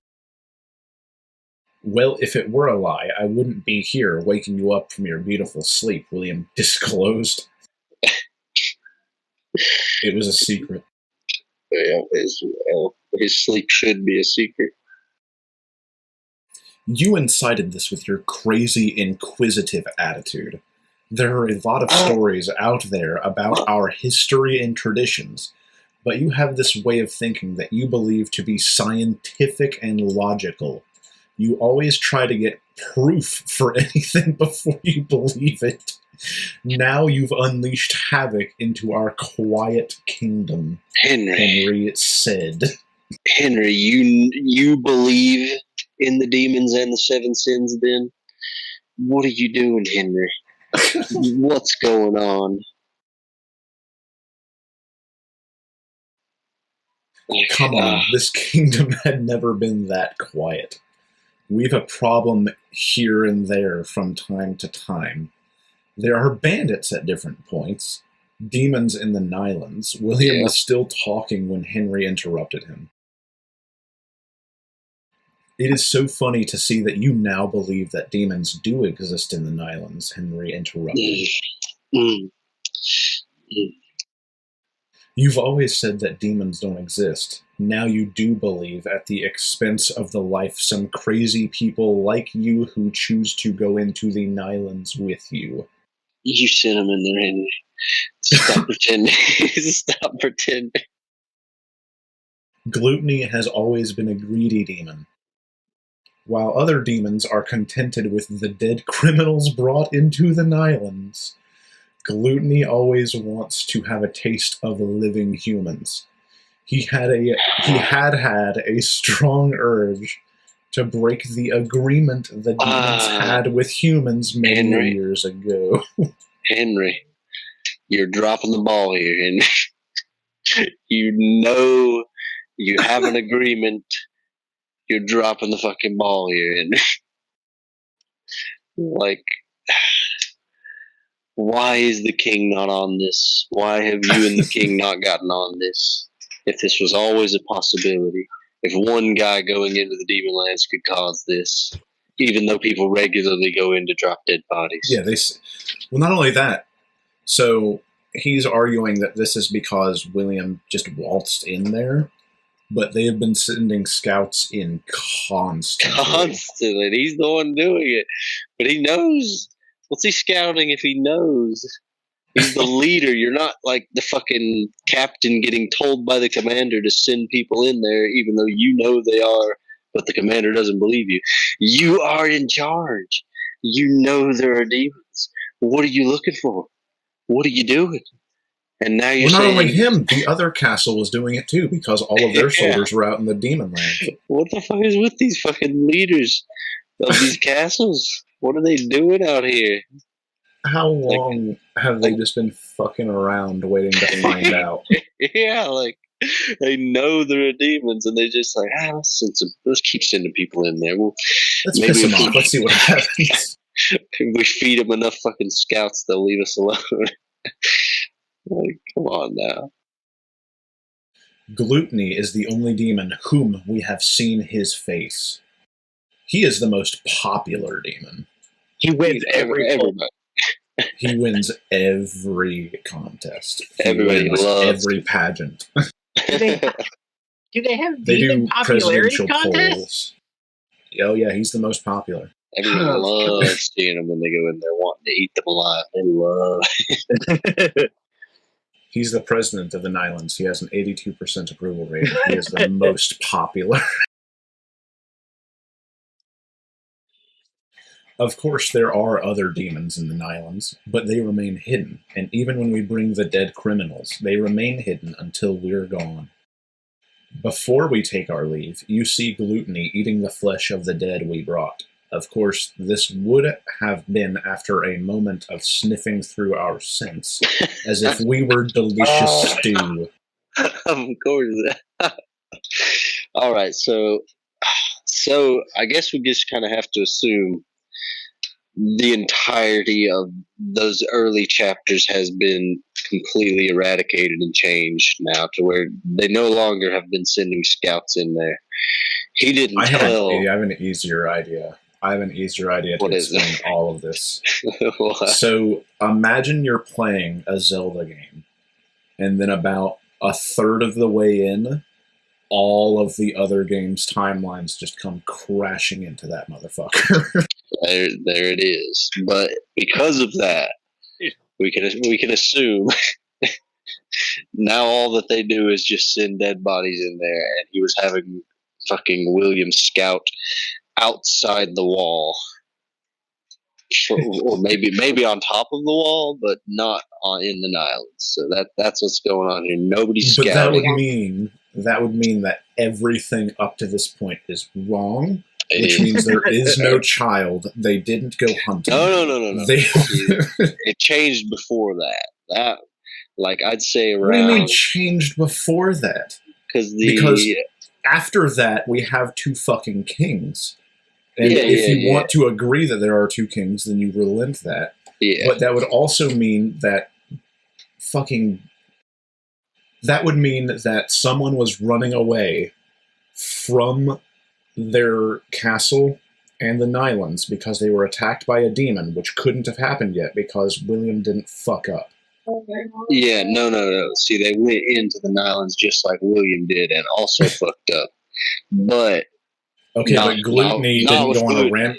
Yeah, but Gluttony didn't go on a rampage until this. Yeah, it wasn't with Gluttony. They ran Henry's into arguing that William's responsible for all of this. I see. It's going to take some real suspension of reality here. But basically, the only way I could see it really being any kind of consistent is that, I guess, because you see those other guards being in there dead are really throwing a wrench in what I'm trying to come up with here. But apparently, because they were killed by Gluttony too, but we're just going to have to say they were killed by other serpent-like demons. Okay, so this is how. Okay, but why? So no. Here's the thing. He's arguing that the agreement that humanity had was broken because of him. That's why shit's going down now. No, Henry's completely wrong. He's fucking crazy. Just saying, all of the other stuff's wrong, and this character is insane. That's why this is making sense. Yeah. Well, no, we already confirmed that dementia and insanity are mainly the reason we have a really consistent narrative here. I mean, that is the only linking thing. But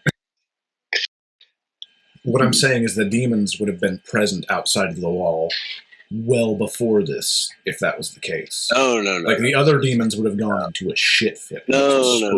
So you don't understand how the other demons work here. You don't understand how the demons Basically, okay, look, they've been just basically sacrificing dead prisoners to Gluttony and the other demons for many, many years now. Everybody knows about it except William. He's the only one.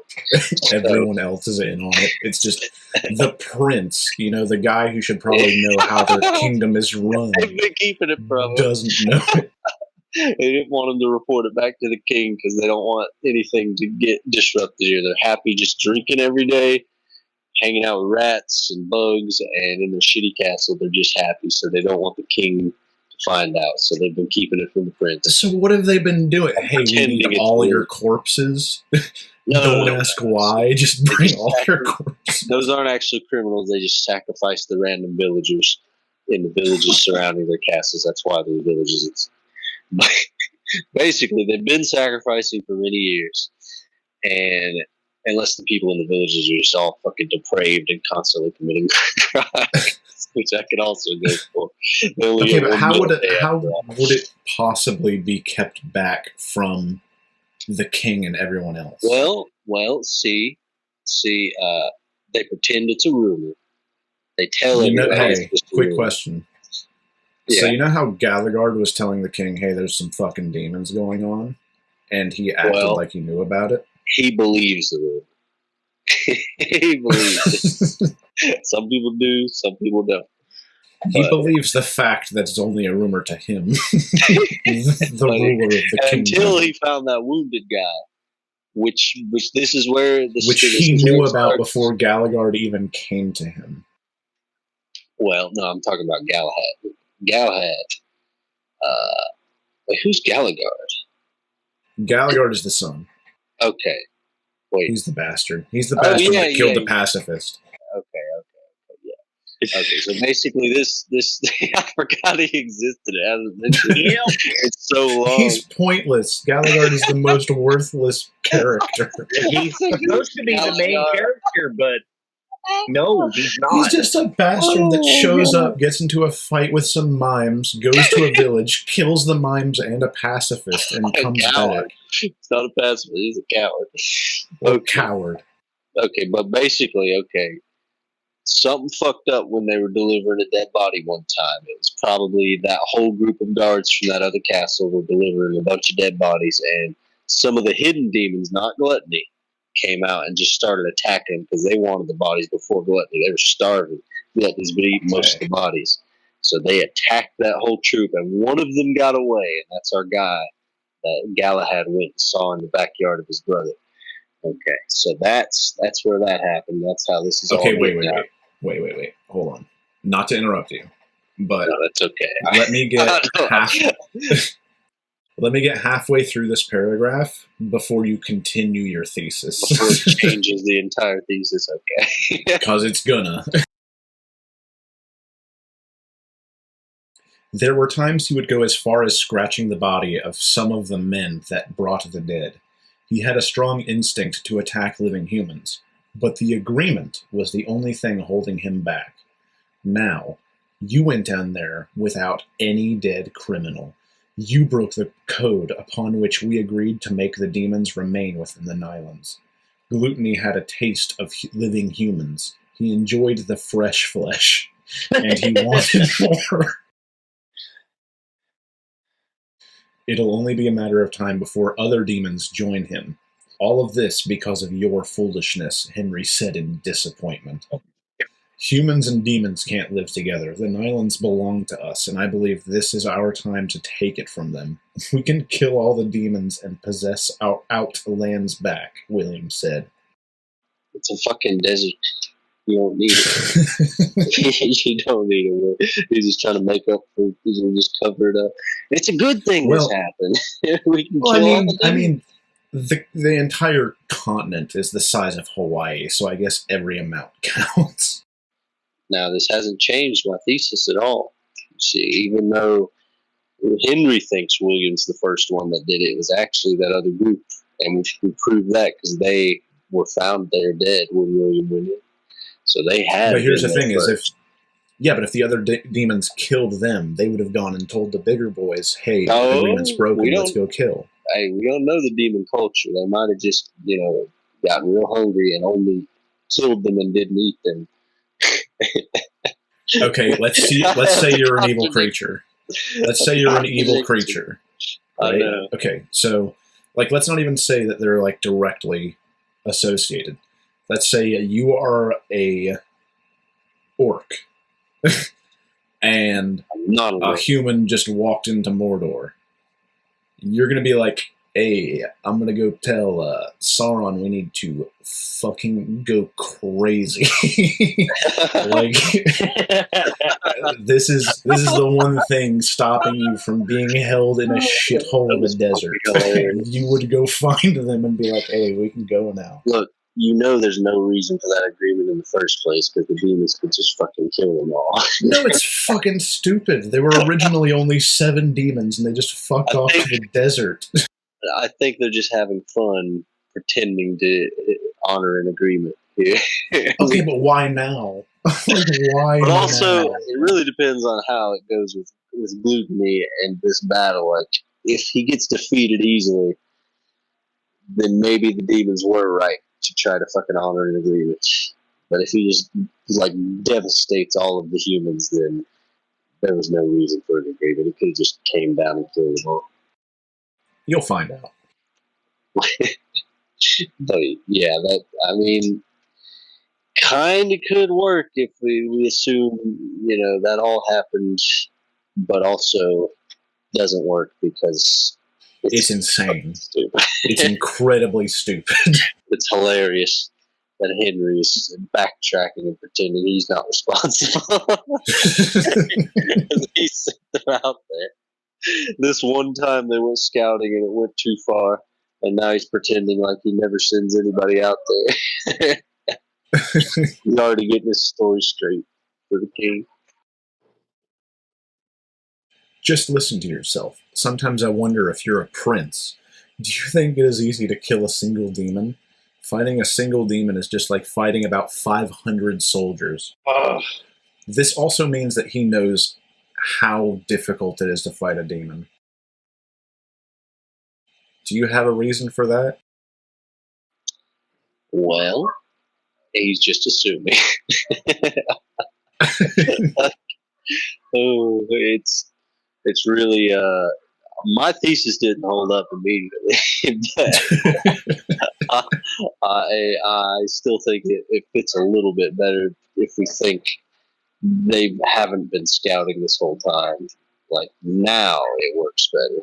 But, it's still kind of fucked up. Like, why were they sacrificing bodies with an agreement to the demons, and why was this not mentioned? Why did they not have any plan for if things go south, because they're constantly sending people up there getting us scratched and attacked by the demon? It's like, what is the deal, Henry? You guys just been sending people in, getting nearly eaten by Gluttony, but he's been holding back just barely, and you knew this was going to happen one day. He's not going to hold back forever. You just said it. Like, it's not fucking William's fault that this happened. It's yours. You don't have a backup plan here. Unless he does later, and I don't know about it yet, but no, like he doesn't at all. That is the one thing that I'll let you know about what's coming. He has no fucking plan. It is the worst plan if it was a plan. Just fucking improvise. That's the plan.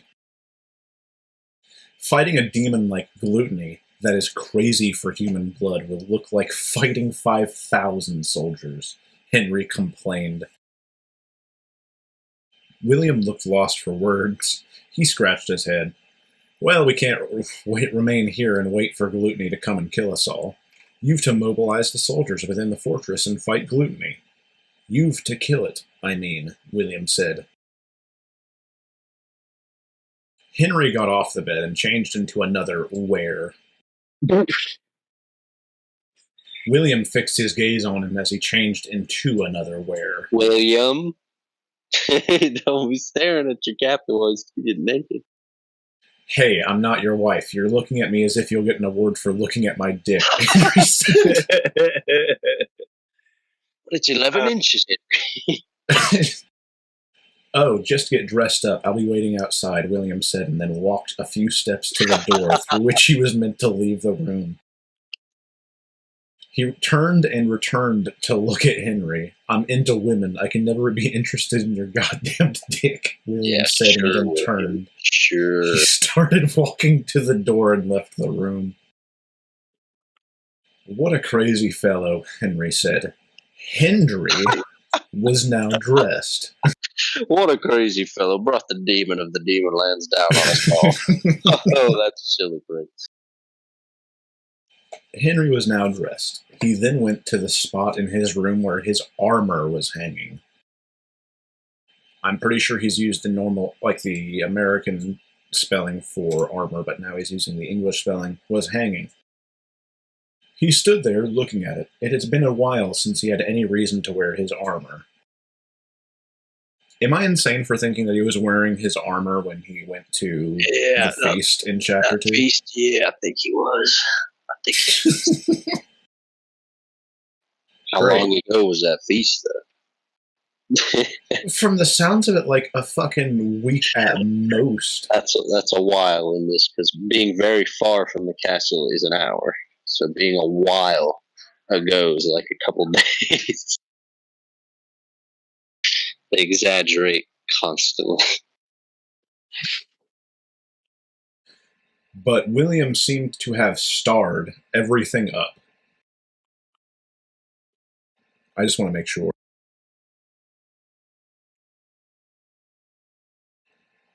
Yes, so but William seemed to have starred everything up. That's not stared. Shit, I'm running on the wrong sentence. Fucking hell. Are you?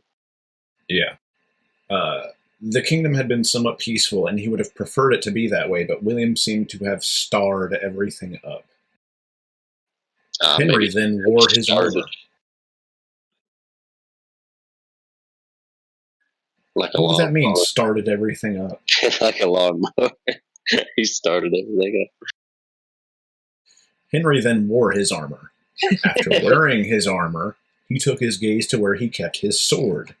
About 4 swords were hanging there. He walked to where the swords were hanging and started staring at them as if he was confused about which sword to carry. Stop it, Henry. Just grab your sword and go. He then looked away from the swords. There was a wardrobe just beside where the 4 swords were hanging. He opened it. Luddig was carefully placed inside the wardrobe. What? Why wouldn't you just go to the wardrobe first? You know you're going to need it. You need to count your blessings. This is the first time we've actually gotten a description of this dark-ass room. This dark-ass room illuminated by fucking candle ghosts. You're right about that. It was a sword that could only be wielded by only a few selected people in the world. The sword was a special kind of sword. In the hands of anybody, it is just a sword. But in the hands of the person whom the sword has chosen, it is a special weapon of strength. A weapon that can destroy any creature that will normally not be destroyed by an ordinary weapon. So, how the fuck does he know that? I guess he's killed God, maybe? Killed God. He's killed everything from beyond human to God. Aha, I've slain the rock. No normal weapon can defeat it. It just makes things that are normally not alive to kill it. How else? What other creature other than demons? Well, I think he mentioned orcs, didn't he, or no? No, he didn't. Are you sure? He didn't. No orcs. Something happened. You mentioned something. I mentioned orcs in the sense that, like, yeah, I did. There was something going on in one of these chapters where it was a new race. Fuck, I don't remember. Fucking wood spirits is what you're talking about. No, I remember that. This was like in one of the chapters after that. There was mention of another race of beings, but I really don't remember what it was. It could have been fucking centaurs for all I know. There's goblins, but that's way later. Well, there was something. I swear you find it if you went back, but I don't know where. I'm telling you, it's not the case. Because we were like, does he ever give a description of the fucking races of this world? No. Okay. Except for the goblins, which are small and wear pots for clothing, but are also normally nude. Excuse me. That's later. That's later. There's something. We'll find it one of these days. I'm telling you, there's not anything else. There was like, there's no orcs. Google fucking word search. I am. It's not there. Okay, it wasn't orcs then, but it was something. I know goblins because they're later. Fuck, I can't remember.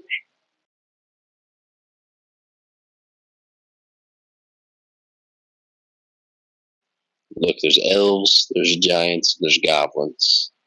You know there's orcs. There's somewhere. No orcs. There's no orcs. There will be. Okay, Henry knew. We will find a good place to stop here in the next 20 minutes or so.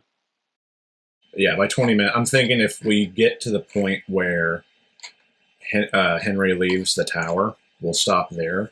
And then next week we'll start up with the switch over to Alegord. Because if you didn't notice, we completely just switched focus over to Henry for some fucking reason. Oh, yeah. I didn't notice. There it is. William's gone. We're on Henry. Yeah, so I'm thinking we'll finish up the focus on Henry, and then next week we'll get to the actual fighting portion. Alrighty.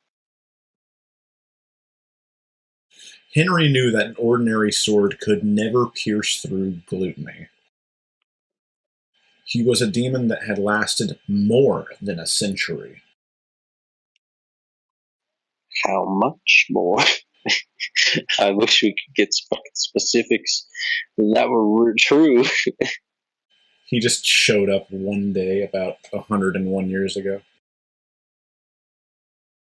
A demon that had survived every hardship of life. A thick and fierce demon with 4 big limbs. That's a thick, boy. That's a thick demon. He could walk like a human. He could also walk like a wild animal.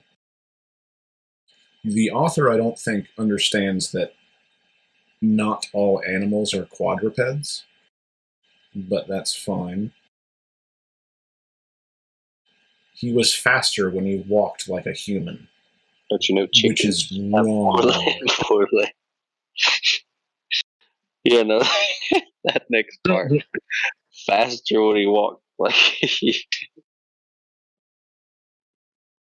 well, there's a reason we're not like the fastest species. Yeah.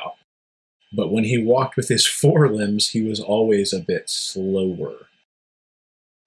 Then again, I think ostriches are like one of the fastest, or maybe 2 legs can be fast, depending. It's still fucking stupid. Yeah. He's arguing that all wild animals are quadrupeds, and that this thing would be faster when it walked upright. Yeah, yet again, proving that horses are most likely slower than people. Henry took Ludwig from the wardrobe. It's been quite a while since Henry had any reason to use Ludwig. He was a popular soldier, a knight, and one of the highly ranked nobles of the kingdom. Henry then walked out of his chambers to meet William standing in the hallway. William looked bothered as he walked to and fro. You're useless in whatever operation we're going to carry out now. Just meet the healer and attend to your wounds, Henry said when he sighted William. They have a healer here. That's right. They have soldiers. They have soldiers, mimes, and 1 healer. You better not let him get killed. Keep this whole thing going. Just 1. I can't just do nothing. I've to do something, even though it means throwing a stone at gluttony. Uh-oh. Could use a sword. Henry found what William had said to be amusing. He chuckled as he looked at gluttony. He's just looking out the window of the tower. Chuckling, looking at a goddamn demon thing. He's looking straight at the motherfucker.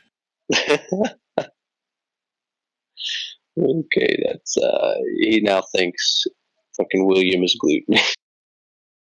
No, they're on the two. They're at the 2-hour tower. It's fucking high up in the sky. They can see it in the distance. First. I thought that might have been a mistake, but now that you say that, I think that is what it means. You want to throw a stone at a creature an ordinary weapon cannot penetrate, Henry asked William. I mean very big stones. Some people can stand around the wall of the fortress and then throw stones at it to prevent it from getting into the fortress. Oh, man. Oh. William, it was a joke. Stop taking yourself serious. The creature is very big and powerful. Its strength could pull down the gate, William said. You knew all these, and you went and provoked this creature, Henry said. He was almost yelling at William. We didn't believe it. You already said that. I didn't provoke him. It was either today, tomorrow, or tomorrow before he would break out from the boundary.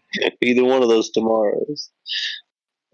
But, yeah, that's the fucking point I was making earlier. He's gonna fucking break out.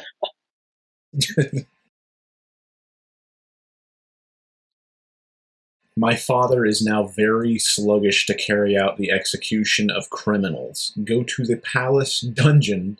You'll see some prisoners that had been there for 10 years. Spelled F-O-U-R, then 10, then years. 40 years, 40 years. Waiting for execution. It was only a matter of time before the creature that had been long starved of dead human flesh would break out and come for a living one.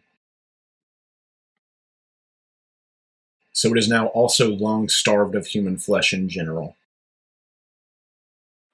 So I guess they weren't constantly bringing a dead body still. They were just constantly on the road outside. But they had to have been, because he's bitching about the agreement being broken. Yeah, you're wrong. You're right about it. Maybe, though, I don't know, because maybe he's just saying it wasn't broken even though they didn't bring him bodies for a long time. Maybe there was no set time for it. But that doesn't sound like an agreement to me. No, that sounds just insane.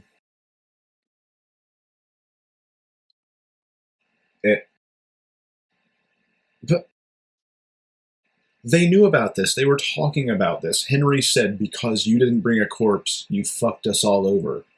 But at the same time, he's been long starved of dead human flesh.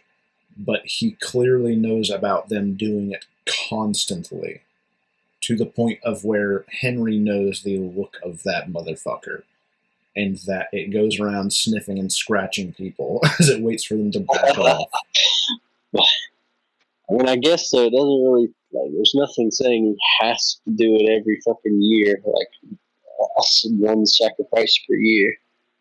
So I thought that's what it was saying, but I guess maybe not. But, man, that's kind of fucking dangerous if it's a fucking demon that wants to eat people and you're just not feeding it for 10 years. Yeah. What did he expect? William's totally in the right here. What did he expect? Whatever it is, you were the one that incited it. I want you to know something about those who go about making trouble. Most times, these people that go about making trouble don't get a scratch from that trouble.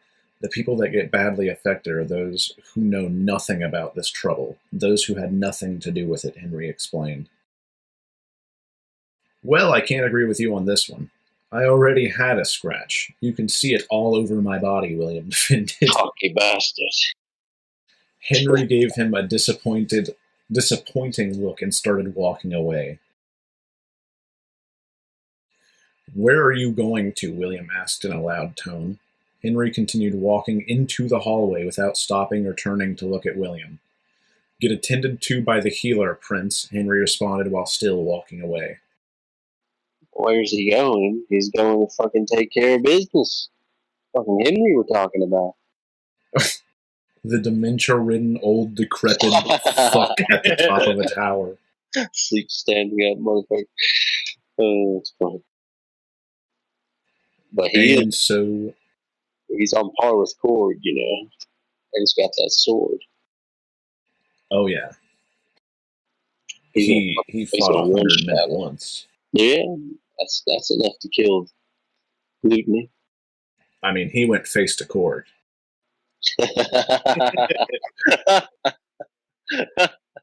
He shoved his face in the Cord. And so that's where we're going to have to stop, because next up we are switching focus again to Alegord.